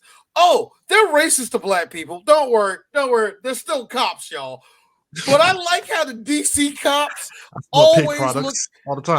I like how the DC cops always look at any of these Republican lawmakers coming in here like, yeah, that's where your city's full of crack cocaine. Now protect me, nigga. Fuck you. I love how the Metro Police do that to them all the time. Now here's the thing. So there's that. Going back to what you were saying, Sue, about the Cafe 80s. Oh boy. So we're gonna talk about Max Headroom screens, the black mayor on the screen. Was that his great grandson that was the mayor now or some shit? What, Goldie's great grandson, who's a motherfucking Goldie Wilson. Yeah, he's a Goldie the third. The third is the mayor. Hover conversions.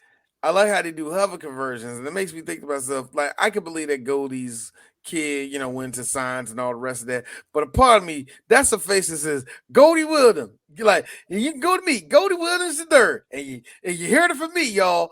No, I don't know why those children's photos is in my house, but they weren't mine. Goldie Wildem's, y'all. It's like he's about to say something scumbag. I'm Goldie Williams, and I don't know who that little girl. I don't know nothing about that woman in my. Cafe 80s had, and my secretary likes me. Cafe 80s had the Michael Jackson screen. Look at you see Oprah in the corner over there. Cheers, dog. Taxi. I like the Ayatollah mask right there for no damn reason. Well, the Ayatollah was on the screen when Marty was asking for a Pepsi. And that's the thing about it. It's the Smurfs that got me. I was like, wow, they got the Smurfs playing. Now, Eris. Now, this is the thing that got me about the whole 80s cafe. Did you like how this like before they went in there, Doc said, yeah, it's a terrible, they're what they think the 80s look like, right? Yeah. I like how they kind of almost got it. If you told a millennial who didn't touch the 80s at all to make an 80s place, they would make it look close to this. It would damn near be just like this. It'll be a little bit brighter, but it'll be just like this. It'll be a shitload of it'll be a disgusting mix of neon and brown.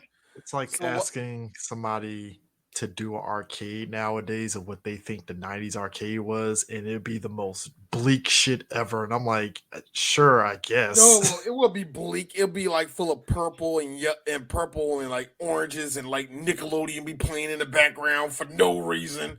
You know what I mean? From looking at this, I do like that they got I love the Michael Jackson impersonator and the fact that they went with here's what's dumb. He's wearing the Thriller suit, but it's clearly 1988 MJ. I like how light-skinned MJ. I like how it's such a shitty looking MJ. That's what I love about it. I'm trying to remember I know it was actually one of MJ's impersonators that he that's not Flex. No, because MJ actually did pay. That's mean. No, that's go back mean, to it real quick. He actually had impersonators that he paid like to be at events. I ask you guys, I shit you not. There's something to be said about like how the Max Headroom phenomenon. I never understood it. That was just an 80s thing. I think the Max Headroom thing was when it came out and they made this movie, they thought it was going to either have a comeback or it was still going to be somewhat popular. But remember, it had a little thing, and the dude that did it just stopped doing it because for whatever reason and all that shit, man. But because to see Reagan and the Ayatollah and a Max Headroom thing it's funny, but it's just like, wow, this is silly as shit. Like, because I think Max Headroom was supposed to be a representative of the future, and so stop it, God damn it! You didn't see me. Look, Chris. Now y'all can't see me, but Chris can see me right now. I did the whole little head flex when I said that. Special of the day is chicken, beef, and hi, I'm Ronald Reagan. Would you like Pepsi? What did you think we thought was cool? I'm sorry. It's like why did the Ayatollah show up? And that's all V was. Because he was popping. Look, shut the fuck up, Chris. Hey, look, we talked about it in Naked Gun when Frank Drebin fought the Ayatollah. It was dope. No, he fought the Ayatollah. Why, when I'm trying to get a Pepsi, is the Ayatollah interrupting Ronald? I think it's pop culture, sir. I think they really messed up. They really messed up because if this is supposed to be Cafe 80s, why didn't they use Reagan? Because Reagan was the 80s. It's Cafe 80s, for all these historical figures. It would have been funnier to me if they used Reagan. That is what do you mean? It's Reagan right there. That is Reagan. That's Reagan and Ayatollah, nigga. No, it would have been it'd have been cool to me if we'd have got old man Reagan. That is old man Reagan. No, why is he still got the black hair, man? That's not old man to me. That is old man Reagan. He did have black hair a little bit. Here's the thing. Here's the thing. Now, it was in Max Headroom. Have fun with the future is what I'm saying. I know. No. They did have fun with the future. I mean, come on. Eris, they were very accurate because you know as well as I do, Reagan had the same type of speech pattern as Max Headroom at that point. I just like to say that. Shut up. America is the best place that a man can be. Shut up. And I also like to say, Nancy, I pooped my pants. What I do? Tear down this, Mr. Gorbachev. Tear down this wall. Nancy, help me. Hold on, Ronnie. Hold on. It's okay, everybody. I suck everybody's dick. Just hold on. Let me just get my husband over here. All you would have heard was Nancy, come help me. And all you just would have heard was gulp. I'll be right there, honey. We're talking about the 80s. I swear to God, D. Ronnie? I wish that we could just pop in that Work Tunnel Sports Show thing with old man Bush with the baseball. It's like it's the 80s, guys. Got a question. Got a question for you. Let's say we get a Cafe 90s. No. Yes. I'm going. No, run with me on this. Run with me on this. Cafe 90s. There will be a menu item that I believe it's called Planet Hollywood. First off, that's what Cafe 90s is. Good one, actually. That's a good one. That's a good one, but that's more so. That's good. No. It's a good one, but that's more so action movie restaurant. That's really what it is. Was it? It feels like what Eagle it was, restaurant, or Ego, no, whatever. Roll me on this. I know what it would be. No, there will be an item on the menu. It's going to be called the Desert Storm. Yes, it would be. Hi, you know what it was going to be? This is the worst part. It's going to be, and yes, y'all, it's going to be accurate. Hi, y'all. I'm Justin Timberlake, and welcome to a restaurant. You be like this, 2000s for both of those things. Who made this place? No. You have to have Justin Timberlake dressed like he was in the Mickey Mouse Club if it's gonna be 90s. No. If it's Justin Timberlake, we get Dancing Dwayne from yes, Chris knows what I'm talking about. Dancing Dwayne from the Barbie Dance Club thing. No, I got this feeling. That motherfucking every hour on that shit. Hey everybody, every Saturday, everybody, every day at 90s Club, every day on Black History Month, our team of Savion Glovers come out and entertain everybody. Half the niggas came and tap dance. Half these motherfuckers got dreadlock wigs on tapping and shit. It's the dancing Savions. I really do think that. The motherfucking waiters come out looking like Carl Winslow. You gotta top it off.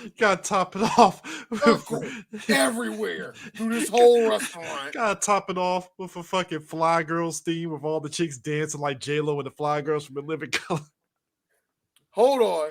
Set up a separate animatronic of J-Lo and Rosie Perez fighting. Nigga.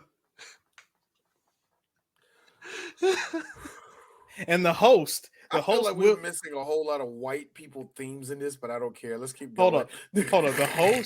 The host will in fact be in not an animatronic, but an actual robot on wheels with just a screen of Clinton, of Bill Clinton. Nah, just hi everybody. He will be the host. To this restaurant. I did not order that bad bitch. I did not have sexual relations.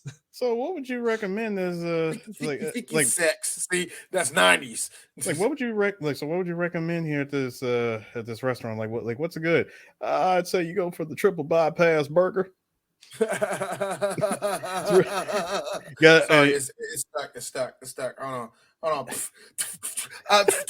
And that's why I would not suggest that for little kids. Okay, cool.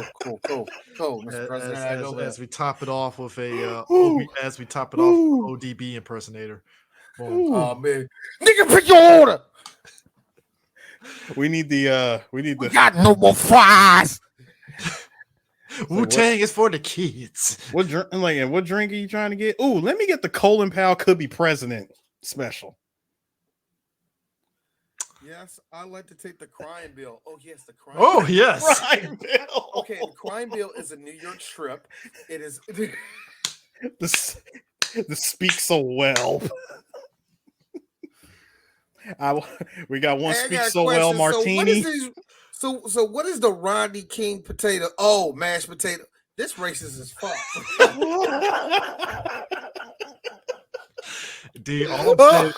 All I'm saying is you need to trademark that shit before a restaurant takes that shit. That's a good one, D.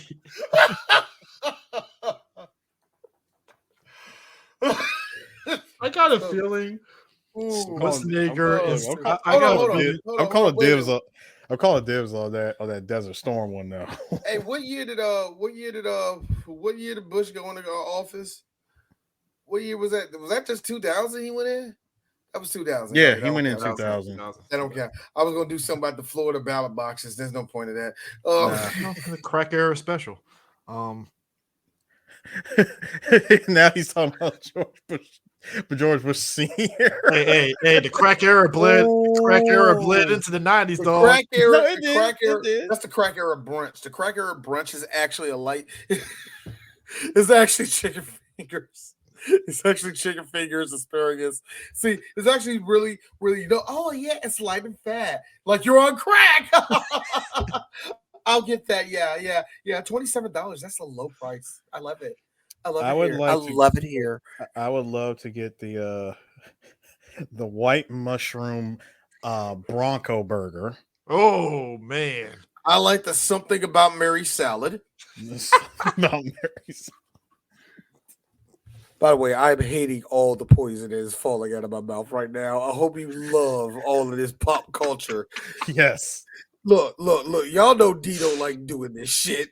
Well, I'm loving listen, I love every second of this because I can't. I hate doing this because it's so easy for me. No, it's easy, but damn it, it's a thing that could happen. We could totally do this. Oh God. Oh man, the Edo Listen, special. in another 20 years, there needs to be a legit Club 90s or Cafe 90s spot with all of the shit from the 90s. And then we get that one fucking Gen Zer to be like, so what about this, Nelly? And I'm like, nigga, that was 2000. Get that fuck out of here, all right?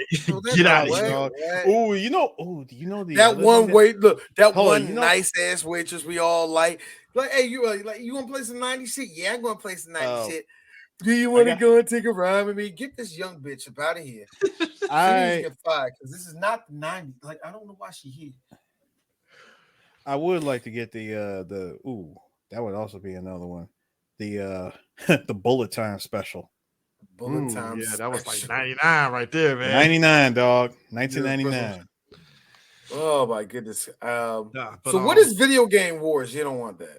You don't want the that. video game. No, Console Wars. Console Wars. What's Console Wars? You don't want that. It's a fish combo that you don't want it. Trust me. And look. I gotta be honest one with you. Black, one gray. It's like this. There's a lot of questionable stuff on this menu. There's only like 5 things I would eat. What's the Johnny Mnemonic? Oh, buddy. Johnny Mnemonic. Oh man, like, it ain't so much. Look, all I can tell you is this.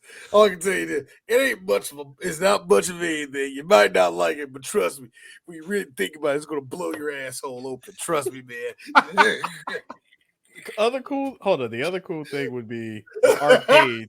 The arcades in the back would all be like the games than when they first came out. So we're talking Street Fighter 2, Mortal Kombat 1. Not even the new challengers. You get OG Street Fighter. OG busted, broken ass Street Fighter 2. I was gonna say, no, I need this to be authentic. I need all of these joysticks. Some of these, I need at least one joystick to be shitty. If there's 8 machines in there, 4 of those joysticks ain't good. I need that to happen. Horrible ass. This is how we, hey, Chris, this is how we're gonna make our money off the motherfucking arcade machines, nigga. This is look. I'm not retrofitting shit with that new shit. No, put real quarters in that bitch. I need a new Neo Geo cab that says it has 4 games, but all it has is only thing it has is Metal Slug and Samurai Showdown. No, Chris, no. I need Neo Geo machine. Why is this Primal Rage on this motherfucker? Eternal Champions. What's that? Why is the buttons A, B, C, D? I love that was the 80s. That's the thing you kids didn't have to deal with. Hopping on a machine and it ain't even. It says Simpsons, but the guts are a different game. You're playing Jackal. You know what I mean? What Forestville convenience store did you go to that had that shit? What? The Neo Geo machine with Primal Rage in it. Okay, no, I saw a Neo Geo machine with like other game, with not an SNK game in it. Like, sure, you see like a Ninja Turtles cabinet and they're playing like Mortal Kombat 3. That happens all the time. You know what I mean? That happened all the time back then. But to see a Neo Geo one with Neo Geo buttons, and it's like, Street Fighter 2, you're like, this doesn't make any sense. I'll cap off this off this restaurant and end it with a special. I'm buying everybody a round of flame broiled Left Eye lemonades. Ooh, that's a good one. You need to get off this podcast because Left Eye had said 2 bars, and she's an angel to everybody. Okay, I'm just saying. She wasn't too proud to beg and burn down that nigga house. Well, it's Andre Rison. Who really cares? You know what? Imagine, if you will, you burn down the house of this 81 rated receiver. Okay, I'm gonna put some. Yo, Andre, I love you. I'm gonna put some respect on you. At that time, you was like an 86. I ain't gonna fake. Andre Rison had hands at that point, man. It's when she burnt your shit down. Is weird. When you got traded to the Packers and you got that Super Bowl ring for doing pretty much nothing. Remember that shit when you was like a slot receiver and you was dropping fucking balls? In reality, it was you just over there like, Lopez. Remember, I know that shit. Anyway, yeah, hands on the field, but he didn't have hands on Left Eye. So yeah, man, I knew who had hands on you, motherfucking Dion, when y'all got in that fight that one time. But anyway, Dion choking him out and saying, "Play my music." Doom, doom, doom. This is your problem. This is your problem. You letting bitches burn down your house. You ain't about to burn me, nigga. And that's when they started getting the fight. I know that's what he told Andre. Nigga, you ain't finna burn me. Let that little light-skinned girl come over to your house with kerosene. Michael Irvin in the back antagonizing while he's snorting cocaine and shit. Like, don't leave the bitch. You let that girl do that with the condom over her oversized sunglasses. How you gonna do that shit? See, if it was T-Bars, I would have gave you some respect for that shit. Ain't even a good looking one. You know that's what Dion said too. But nah, ain't a good looking one.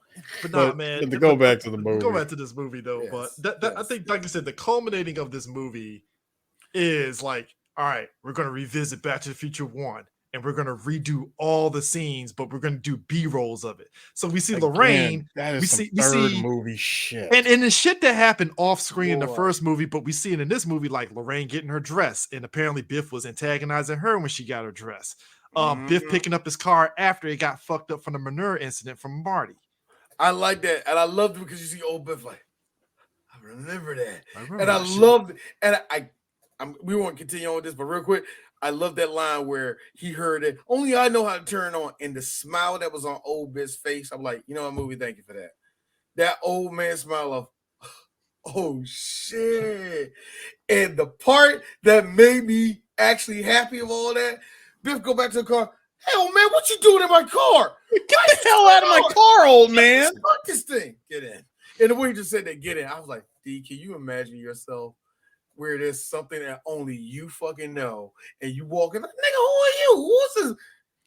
Come on, get your young ass in here. You don't know who I am, bro. Like, man, I just that moment for me is like, thank you for me. I like that. I like that. First of all, the balls on old Biff for going back to 55 and meeting his past self just to give himself the book.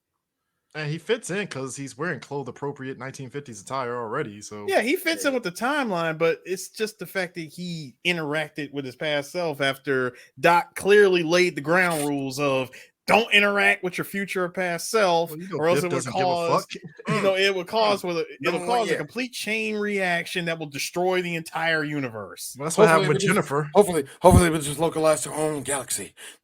Well, that's what happened with Jennifer. Jennifer saw her own person. I think we got a picture of that. She sees. I just got old man shoe up there. The old lady shoe. Sorry. Yeah, she sees herself and they both faint, and that's the most that happens. How are they gonna do that to Elizabeth Shue like that? First off, I get the wig, but why are they gonna do that? That's how she looked like now. That's the year before. That was the year before Homelander was sucking on her titties. Eris, look at me. It's one of the greatest shows ever made. Yeah, absolutely. Seriously. Every time I think I'm about to quit on the boys, you know what? This is it throws you a bone. For me, no. I was about to give up on it. Seeing animated fucking Soldier Boy, what the fuck is this? I died. I don't know why. Just the look of animated Eagle going, what the fuck is this? So Soldier Boy literally being ultimate Cap, like the ultimate, like, gay people. That's crazy. Hey. Crazy. These ladies over here. These old ladies over here. I forgot the line. My nigga. Why is it, look, Eris, hey, Chris, I'm gonna say it. Why is that man didn't take Kevin Conroy's voice? Why he's not Batman forever right now? Why is Jensen not doing the voice of Batman from here on out, man? Oh he's doing Batman for the new cartoons, the new animated movies. Yeah, the Long Halloween. You didn't see both of those? I didn't know that. Yeah, that was him. That's him. Yeah, Jensen that was him with the Long Halloween. Yeah, Long Halloween. That's him. Jensen I already know he did Long Halloween, but but he's part. But he's doing it for all of them. So he's in this new movie universe. That's him. Good. Kevin passed the torch. Also, I need him to fuck another old lady just for the comedy. just for the comedy. Nah, man, dog. Okay, so Biff paid $200 to get his car clean, which. Okay, $300. $300. Which $300 in 1955. That's a lot of money back then. $300 because nowadays somebody be like, "Yeah, you want all this manure out your car? You're gonna have to stack up about 20 G's." And I'm lowballing that shit because that's. I don't know. It matters how bad today, hold on, $300 in 1955 money. That's a cool. I'm gonna say that was a cool, like, I'm gonna say 3,500. 35 large. Manure out that car though, dog. 35 large. Come on, man. That's a lot. Today, $300. First of all, that is dry. So a shovel, my dude. That's a lot of work though. That's labor though. So let's just put it this way: $300 back then, in today's money, is $3,367. What do you know? I was on it. 35 large. 35 large. Let's just go with how people are, and let's go with how they clean. That's a $6,000 job, bro. Yep, that's an all new fucking transmission. Thank you. That's a whole new car. Whole new transmission. That's a whole new car, bro. At that point, like, you know what? Keep the car. I like how my man sat there and was like, "Fine, you're bitching about the $300. I give you 5 fucking damn quarts of oil. Boom, boom. You're happy now." I'm like, God damn. Like, I'm like, that's how. Like, it was that easy. I'm like, damn, you get all that oil? Just do that shit in the back. I'm like, God damn. Like, wait, Dwayne's confused. So why did he get oil for that too? Whatever. He gave him that to shut him up. It was to shut him up. I will say this though. There is a line, and me and D, we've talked about this with cars when they're chasing Biff, and Marty was like, "Yeah, Doc, let's just go over it and crush his car," and Doc is like, Marty, his car would actually murk this car." Dog, what are you talking about? That is a 1947 Ford. That's a tank versus a DeLorean. He would rip. Let me be real with you. Let me put it to you in today's terms.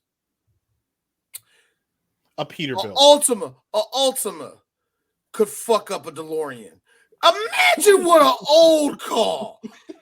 And the Ultimate has more plastic than That's metal, what and I'm it saying. still would fuck it up. Ultima would wreck a freaking DeLorean. Could you imagine what a 1947 Ford? All of that V6 with no governing power going through that thing. Hey, Chris, if only Doc Brown had waited a good 6 years and did this with Acura NSX. That's all aluminum. I do have this feeling that Doc really tried to convert like a fair lady, but it was like too small. Like, I have a feeling like there was a Japanese car that was the prototype, but hold on. No, technically it's 19. This is 1955. Doc Brown talking. So remember, he was shitting on anything that came from Japan. He's like, well, no wonder this thing doesn't work. See, it says made in Japan. Doc, what are you talking about? All the best stuff in the world is made in Japan. 1980s. That will stop meaning anything by the 2000s. By the time 3 years after this movie comes out. Not the bird. You're right about that. not to jump ahead of the movie, but Doc was wise enough to make a iron train a time machine. So hey, steam. You stepped it up. Steam train. Steam train. That train will wreck through some shit. So hey, Cool. Yes, the power of steam. D, how powerful is steam? Not very powerful at all. In fact, my busted ass Dodge Caravan can go faster than that fucking train. But we're not going into that. We're not going into that. But let me ask you a question, Dwayne. Can your caravan fly? No, exactly. It's 2023. Listen, no, sir. It's 2023, not the year 3000. Why is it going to be the year 3000? Because it ain't a stupid year like 20 years from now where we're just going to jump in technology and have full highways in the air. But what made it funny That's is the part that pissed off D the most. Because when around about 1990, we left the ground and went straight to having shit in the air. For D, around the late 90s, when I saw no type of construction for a car to get in the air, I was like, this movie fucking lied to me.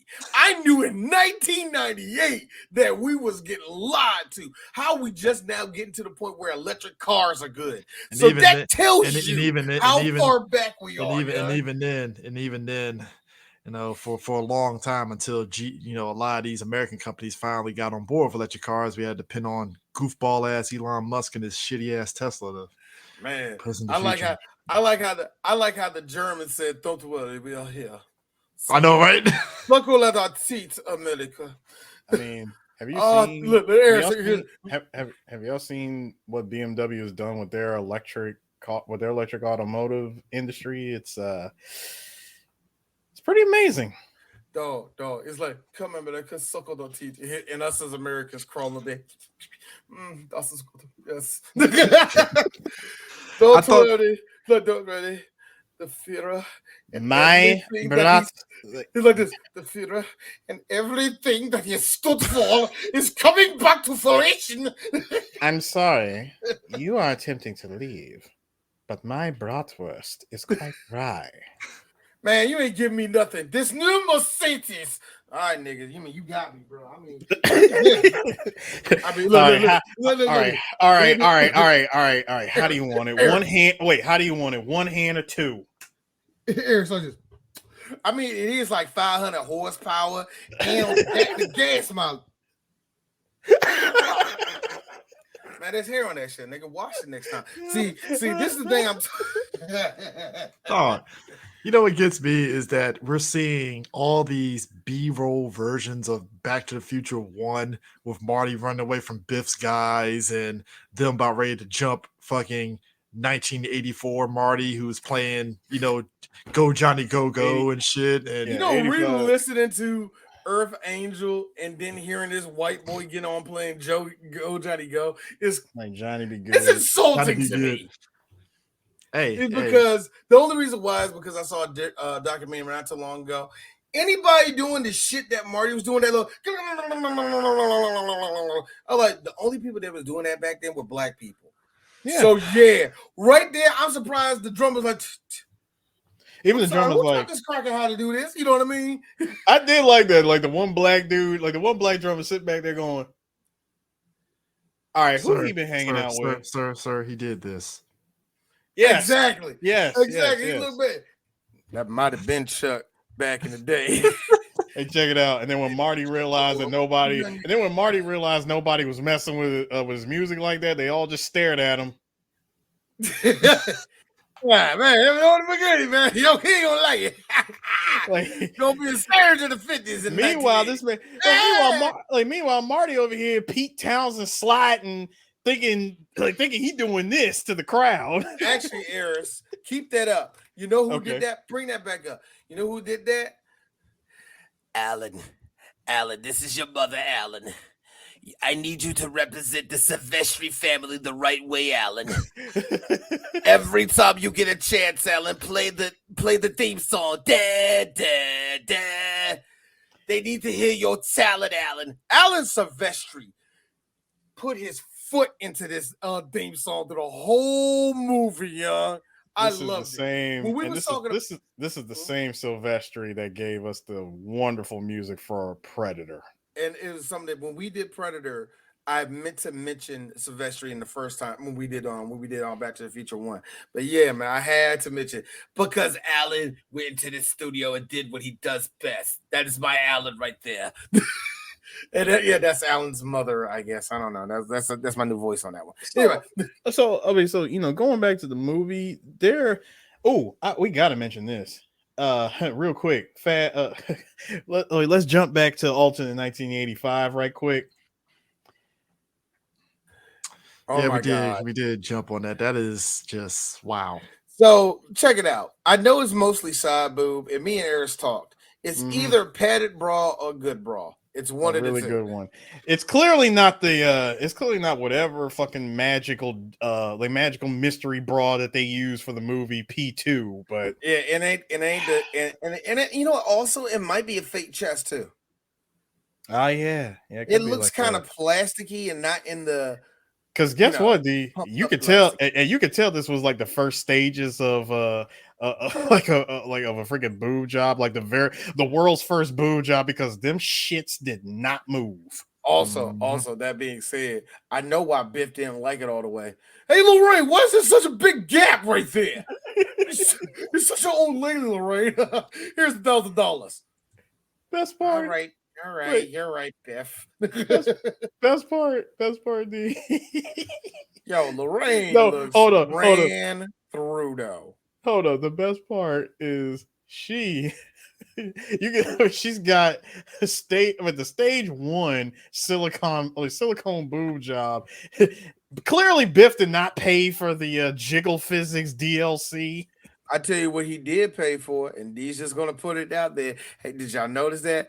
I know what D did. He gave her a receipt, and that's a black eye. Notice that one side of her face is more puffy than the other. Mm-hmm. Okay, so like I said before, Biff Tannen has not only raped Lorraine, he has probably had a mental hold over her for the last 30-something years. I mean, he's a psychopath. Biff is a psychopath, bro.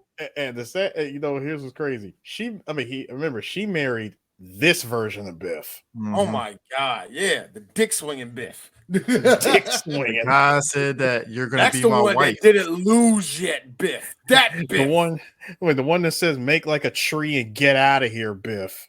Biff, this Biff looking at Biff in the present day was like, "I'll never wear an Adidas suit." What? No. Hey, he should say no. 1955 Biff. What's Adidas? Wait a minute, is that the German thing? I'm not a Nazi.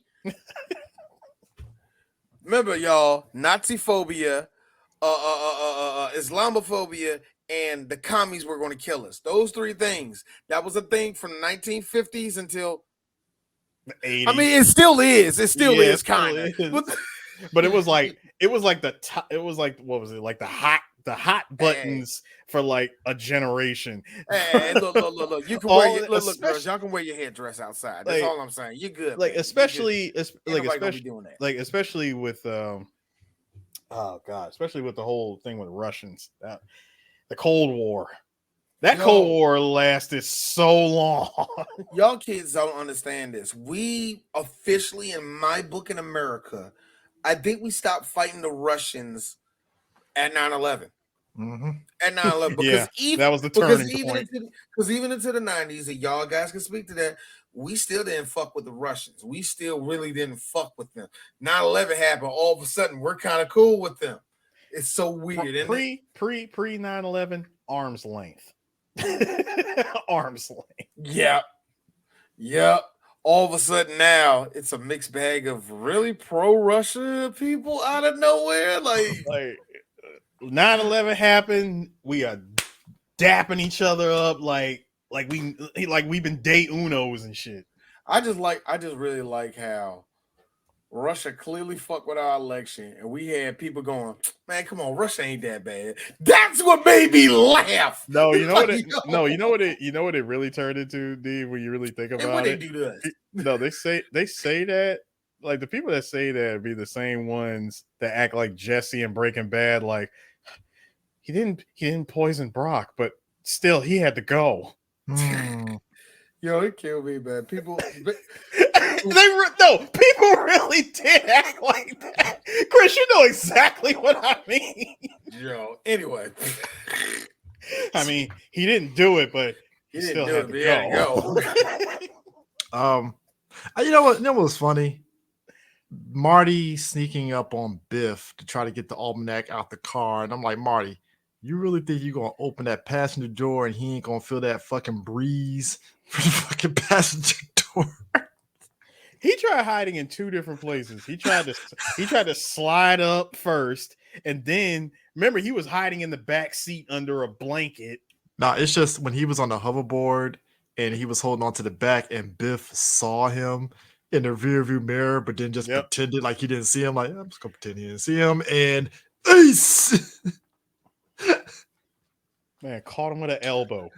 Oh, dude, hold on. How you just gonna give Marty McFly the Chris Brown? You gave this man the elbow, Chris Brown.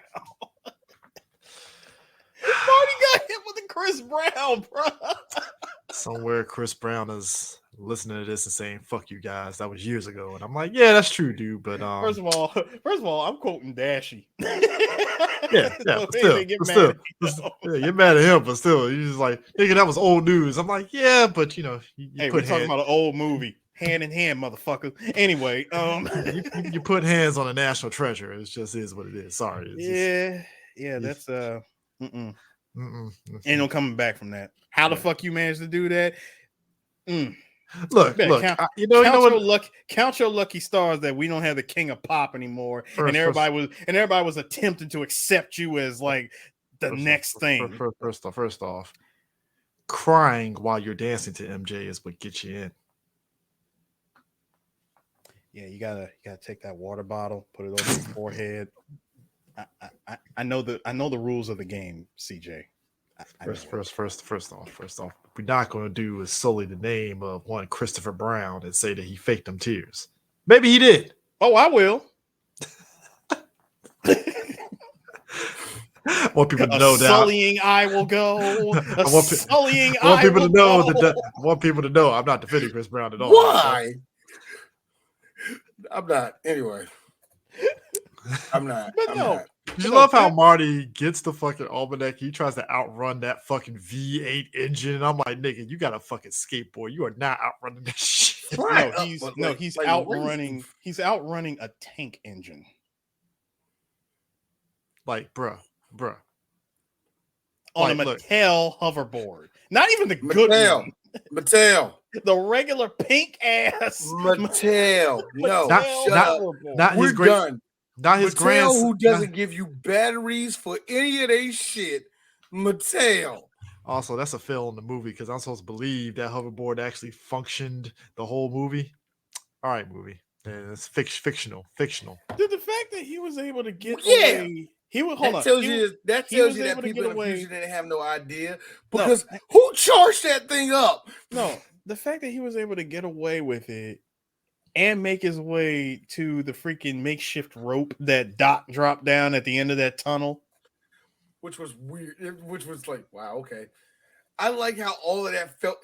I loved how I hated and loved how rushed all of that felt. You know what I mean? Like they had to hurry up. You know what I mean? I loved how it felt like it was really under a time restraint. You know what I mean? Did you guys also love the fact that we got to see we saw this tunnel used in back to back this movie and Who Framed Roger Rabbit? I was about to say the same tunnel, man.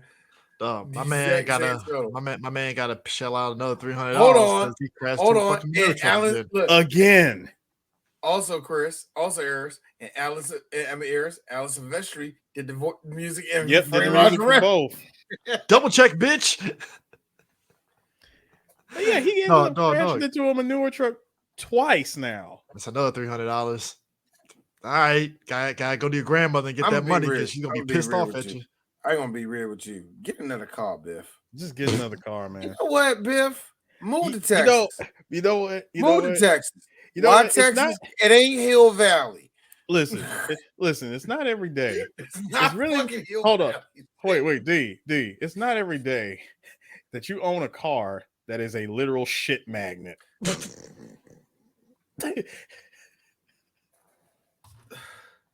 It's really not every day, man. Get the hell out. Get out. I know. Boo, sir. You know what, Eris?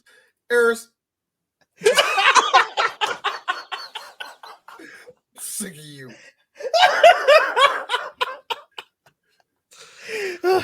I'll be here all week, folks. So you might be asking yourself, how do you end off Back to the Future? They win, right?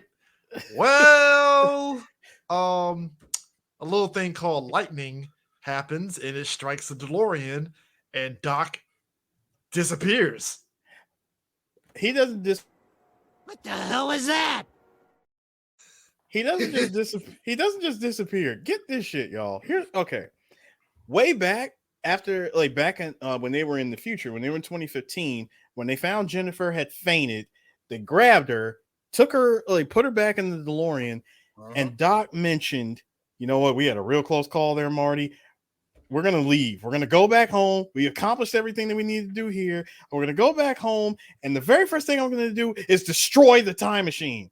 Now, now you would be asking yourself, well, damn, I mean, we're like midway through this second movie. Why would Doc want to destroy the time machine?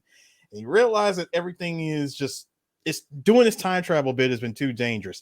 Doc, what have you been doing between the first and second movie that it took this moment? It took Jennifer seeing, two Jennifer seeing each other to make you say time traveling is way too dangerous.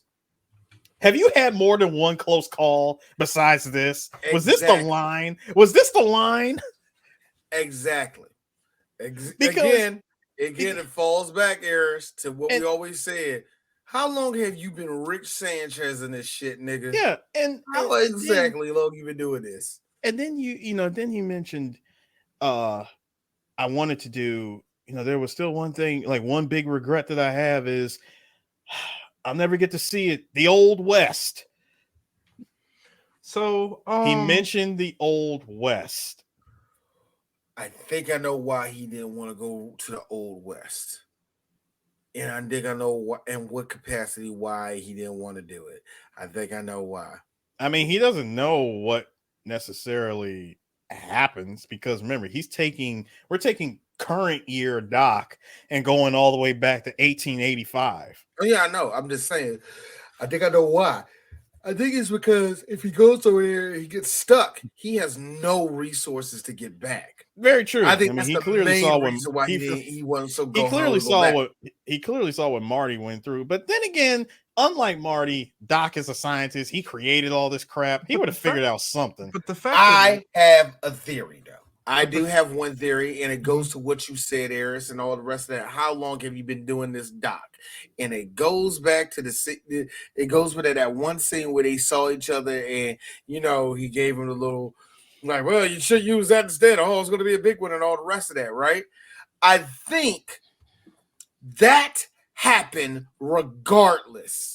Meaning that in 1995 and the 1955 in the first movie, when Doc was doing all that, Doc heard that voice. Yeah. Looked over, whatever. That happened regardless. There was already a loop of that already happening anyway. In other words, is your godfather yourself, and you're not that godfather is your grandfather yourself. Your grandfather yourself, or some shit like that. That's what they kind of call it, or some shit. I believe that you are referring to this exact moment. Yeah, that's what it was. Yeah, that exact moment. Now he didn't get a good shot of older him or whatever. It was a good way of doing this because. Man, like I said, Christopher Lloyd always look old. But anyway, did you now? You know what I thought was interesting? I mean, he said he's creating a weather experiment and all that, and he's like, "Huh, yeah, that's what it is." How did you know that this is a weather experiment? Oh, I've done something like this before in my own time. Huh. Well, he asked for a wrench or whatever, and he's like. There you go. I like how he kept his back turned the entire time because he did not want to see him. He says, well, maybe one of these days we might run into each other in the future or in the past. Yep. And I think because of that happening, the other thing happened where it's like, wait a minute, Doc, you read the letter?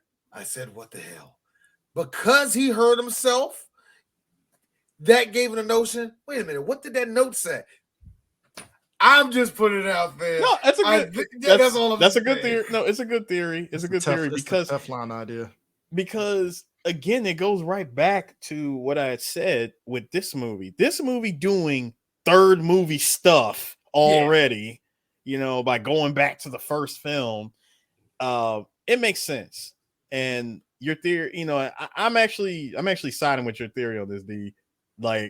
When Marty was at the dance dealing with that, with all that stuff, we see Doc indirectly interacting with his future self. Yeah, and also that will actually kind of clear up some of the. Well, no, you added a lot more questions that happened during that time in the high school with the prom. There's a lot more questions, and there's a lot more to clean up with that. But that being said, just take that notion out. That's what I think. I think all of this was a loop anyway. The fact that the lightning struck the thing and it blew him back to 1885, and he had the foresight to just like Doc Brown. And whenever we podcast about Batu 3, we'll elaborate on it. But it was interesting that Doc, once he was trapped in 1985, pretty much relegated himself with, well, I'm stuck here. I guess I'll stick it out and just live out my days in 1885. It was a time that he wanted to be in anyway. Yeah.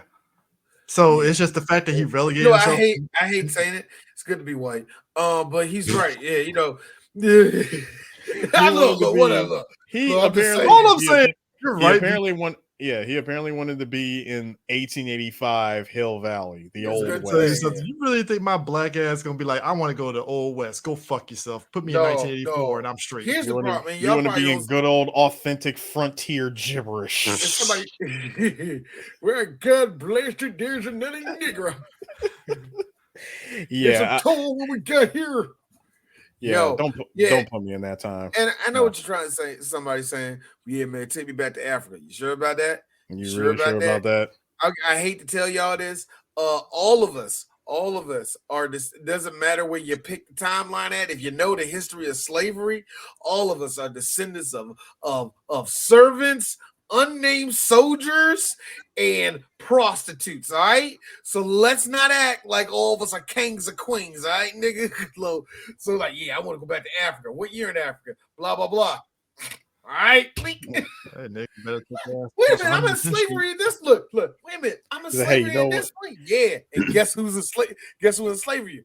A black person? Fucking you up, ain't a nigga? He's like, well, before you go, let me go ahead and take care. Let me go ahead and lace you up right now. Clink. Wait a minute. Before you even go, you like this, man? Why you doing this? Because I'm Nigerian. Nah, nigga. We're from rival tribes. I don't like none of you motherfuckers. But we look the same. No, we don't. What are you talking about? See what white people did to us? See, real talk. Me, Eris, and Chris, we all three, just by face, we in different tribes. You know? We should be talking to each other. See what white people did to us?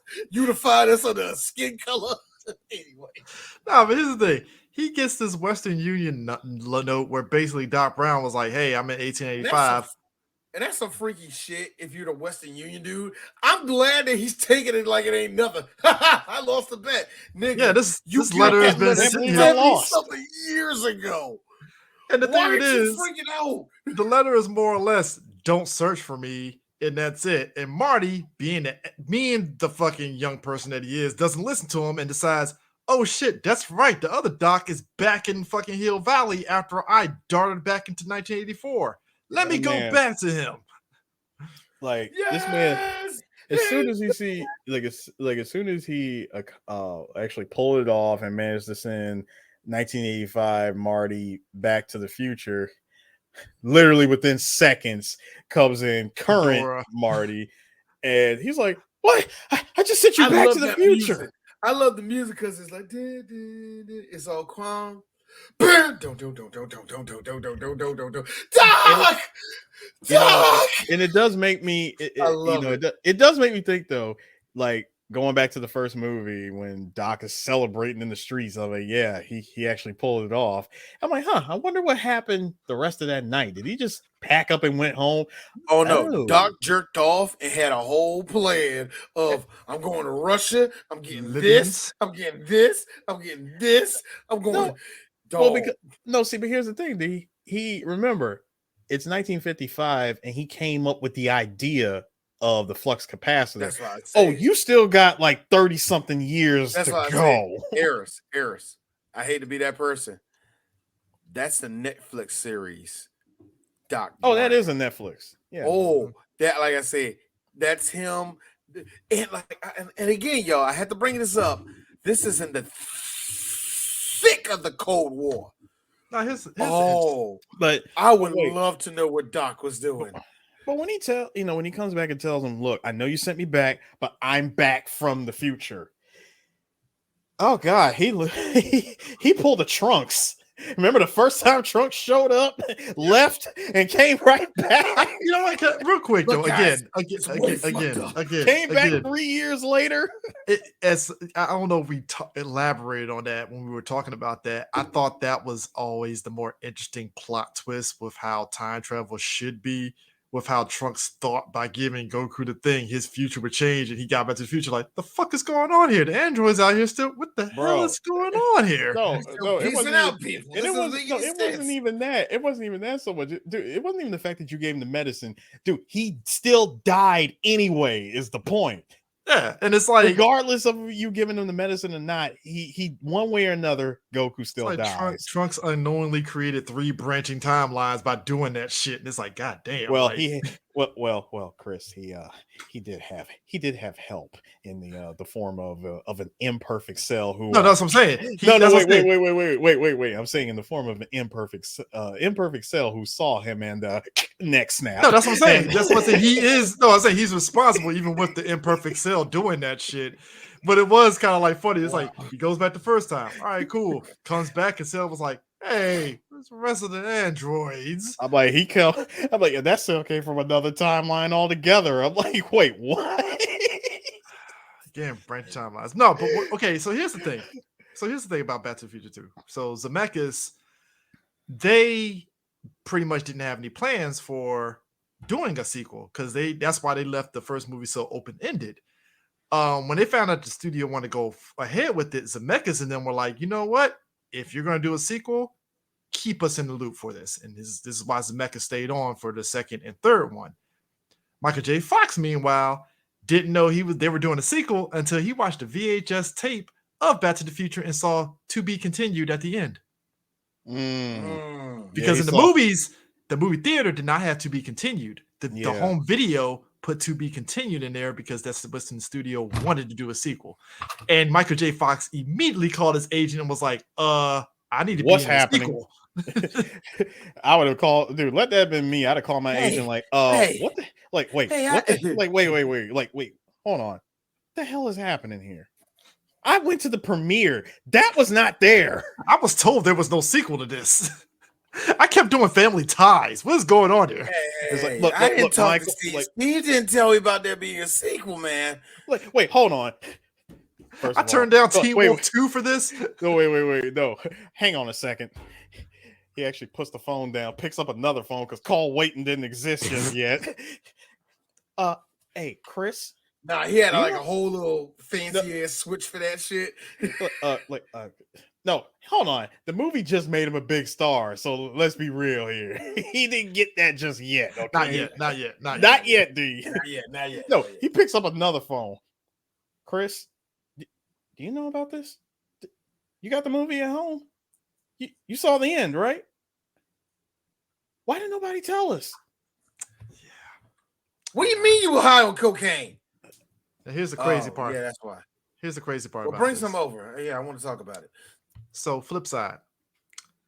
One Crispin Glover did not want to do the sequel because they basically were more or less, I'm going to say they were fucking with him because he was like, yo, why am I getting paid less than everybody else on this film, even though I'm like the star?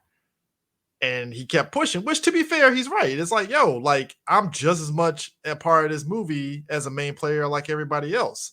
I do agree with that. But however, Mr. Glover,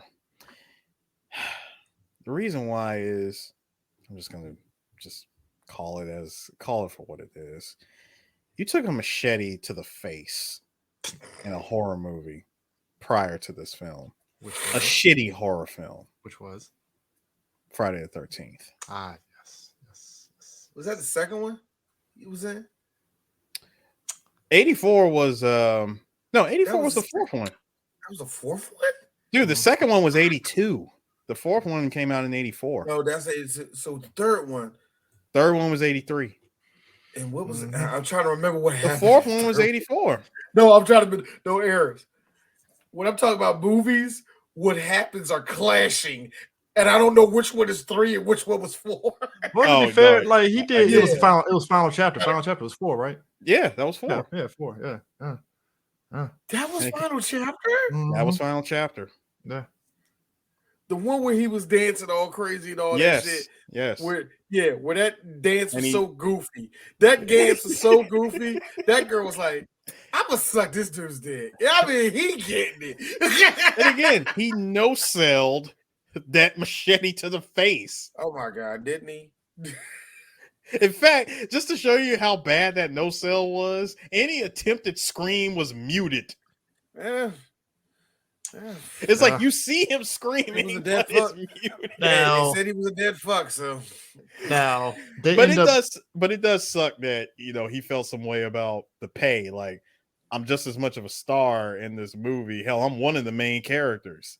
Yeah, and they ended up getting Jeffrey Wiseman cast as George McFly in his role, which is why you didn't see much close-ups of George McFly in the future. I'm gonna say, didn't he also keep the glasses on? I was gonna say that he kept the glasses on. Didn't you notice that? So that's why you didn't see much close-ups of it, because you're kind of like, well, maybe.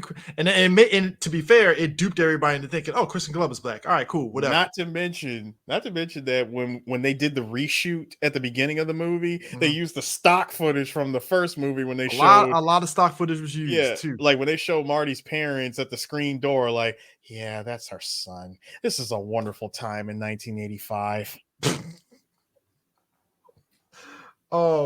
But yeah, that like we still live in the same house in 1985, even though I'm a super successful author. Now, Zemeckis and them got pissed off at Universal because Universal, when they were promoting the movie, instead of promoting it like it was a sequel that was going to lead into a third movie, Universal decided, oh no, we're just going to promote this movie as a standalone film. No. And they were like, well, what the fuck? Like, it's a sequel. Like, what are we doing here? Like. But then how did they finally get on the same page where they knew, all right, we shooting this shit back to back? Zemeckis basically pitching a fit about it, essentially. And I'm about to say, they probably he just said, fuck it, we're doing this. And I think also off of advertising and all the scheduling thing, I bet they gave them shit. You know what I mean? I bet they gave them all types of shit. So I'm pretty sure. It was that, but it was also like the general audience. Because of how Universal advertised it, they threw that to be continued at the end. The audience is like, well, what the fuck? Like, you advertise it as this, and then you put this at the end. So it forced their hand to like, all right, fine, fuck it. Third movie, go on ahead, do what you gotta do. And I'm like, and then at the end of the second movie, it actually says to be concluded. And I love how you get a whole preview of the third movie. Do you know how cool that was? As a kid, they see that shit. That was actually cool as fuck. They gave you the greatest hits of the third movie if you really think about it. Yeah. And how dope is this that years and years later they would repeat that same thing with The Matrix. Part 2 gave us a preview into part 3. And it's and say what you will, because I don't like saying it like that, but this is shit like that, the to be continues, the weird stingers that you've seen at the end, all of that bubbled into what the MCU did, and they pretty much unfairly, in my opinion, changed history to make it look like they came up with that idea. And it wasn't their fault, but And again, no, it's a thing. It's just going to be a thing that's going to be here for like 15 years until finally those Gen Zers take that step back and go, oh yeah. You know what I mean? This is going to be a thing. I don't care. You know what was interesting too, though, when you think about it, like you can see why Zemeckis was pissed, because there are certain things in this movie that was seen in the third movie. Because you remember when they're doing the whole history of Biff, and we see Mad Dog Tannen and shit. Yeah, as like the history of the Biff Tannen family and stuff that plays into the third movie and stuff. No, that was mentioned in all that was mentioned in the third movie. No. But you remember the documentary. and they had a picture of Mad Dog. Oh yeah. The picture of him and of his family. Of his whole family and stuff like that. And I was like, I can't lie. Fastest gun in the West. Horse shit. I'm sorry. I see Mad Dog Tanning. You are not Native American or ex-slave. No, there's no fastest in you. Don't start that. I got Django washing Mad Dog Tanning. You ain't lying, y'all. I mean, it's and then I think they had to delete. Apparently, they were going to film a deleted scene of Doc Brown and Alton in 1985 in the Crazy House, but they didn't go through with that. Oh, I would have loved it. It's like I invented the time machine, and they're like, "Sure you did." How many? 1 point whatever gigawatts. He just keeps saying that over and over and over again. 1.21. How about the fact that How about the fact that when everything was fixed, everything was course corrected, the slate was cleaned again. Current 1985 has been restored, and instead of it saying Doc Brown committed, it says Doc Brown commended. And I'm like, bro, what were you commended for? For what exactly? Doc Brown do? What did he do?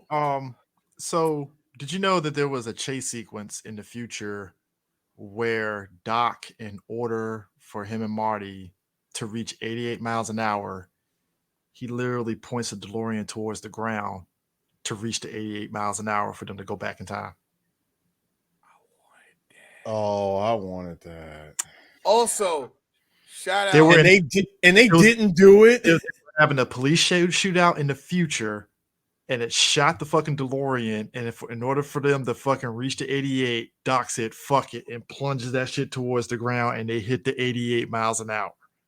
That was a scene that they were going to film, and they cut it out the script, and they revised it. 8-year-old D needed that. I wanted that so bad. 8-year-old D needed. Hold on. Sorry. 7-year-old D needed that. Same with the hoverboard. Marty apparently was supposed to grab a flying car, and the chase was going to go from the ground to the air, and Marty was going to accidentally fall off into the ground and get saved by Doc Brown flying. Okay, that might have been a little bit too much. It's a lot of involving special effects. A lot of involving special effects and a lot of blue screening. Yeah, I think that one would have been a little bit too much. Yeah, that's a bit too ambitious. Yeah. It's a lot. I think they had a lot of ambitious ideas and it just didn't work out and stuff. But that would have been interesting with that 88 miles an hour crashing towards the ground. I'm like, yo, that's some ballsy ass shit right there. That is ballsy.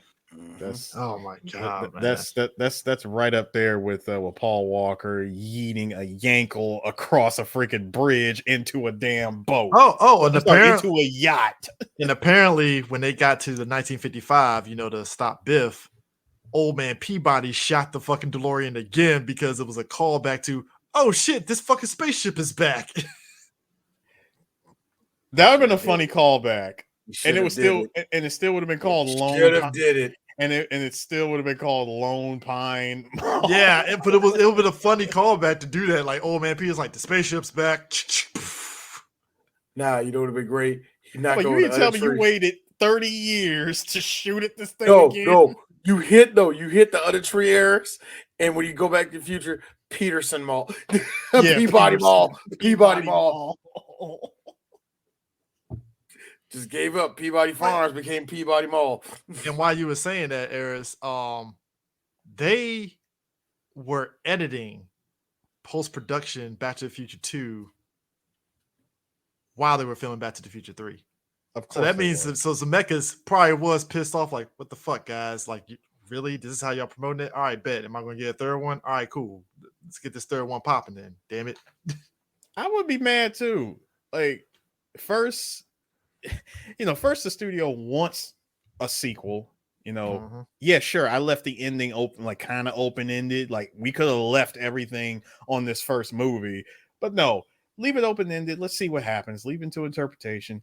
And now the studio wants a sequel. Okay. Now fine. Y'all want me to do some shit. Okay.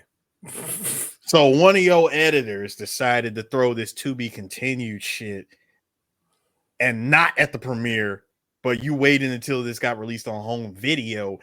Then you throw that in there. Yeah. I hate to be, Zemeckis, was sitting at home watching Frighteners on Laserdisc. Good, I ain't gotta make another one. Well, I mean, it would have been interesting. He gets on the phone. He's standing up, looking like. He gets on the phone. Hold on, he gets on the phone with Bob Gale and like, look, hey Bob, we ain't got to do it. No, Eric, you do it on. Hey Bob, oh, you saw it too. Yeah, I'm good.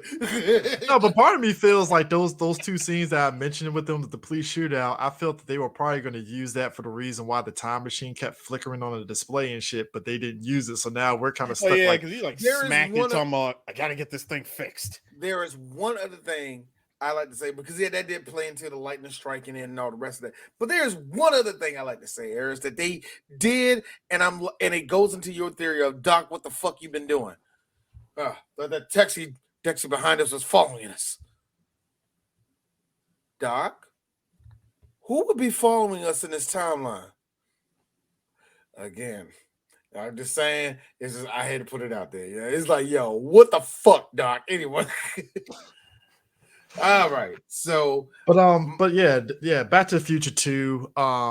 Box office wise, it's funny. Like both 2 and 3, they made money, but they definitely weren't like blowing up the box office like the first one. They weren't making did. The first movie money. Like I think but the second one, I know it ate on VHS. Oh yeah, it did. Like both of them ate on VHS. But the crazy part was like Back to the Future 2, like it came out like Thanksgiving weekend, so it blew up. The second weekend though was interesting because the second weekend it was still number one, but it was like, I think, because Harlem Nights, it beat out Harlem Nights on its first weekend and The Little Mermaid, because The Little Mermaid was on the second weekend too. Wow. But like when you get to like its second weekend, like the post Thanksgiving and shit, it made money, but yo, Chevy Chase almost came for the ass with National Lampoon's Christmas Vacation. So I'm like, that's a heavy hitter too. That was a heavy hitter. That wasn't a light one either. Yeah, you're right. That was Chevy at his peak. Yeah. Almost had their ass on that one, but like, that was this one. Oh, that was a good one. Oh, that was a good one. So it's great. But like the diminishing returns just went down to where third week it lost the War of the Roses. So I was like, oh shit, well, never mind. There you go. All right. So Eris, you picked a couple weeks ago. I picked this week. Chris, you have a choice. I'm sorry, but here's a choice. The choice is, do we do a movie we missed? Not a movie. Do we do a do-over? A movie we missed? An Audible movie that I put on the Audible movie, or the must-do?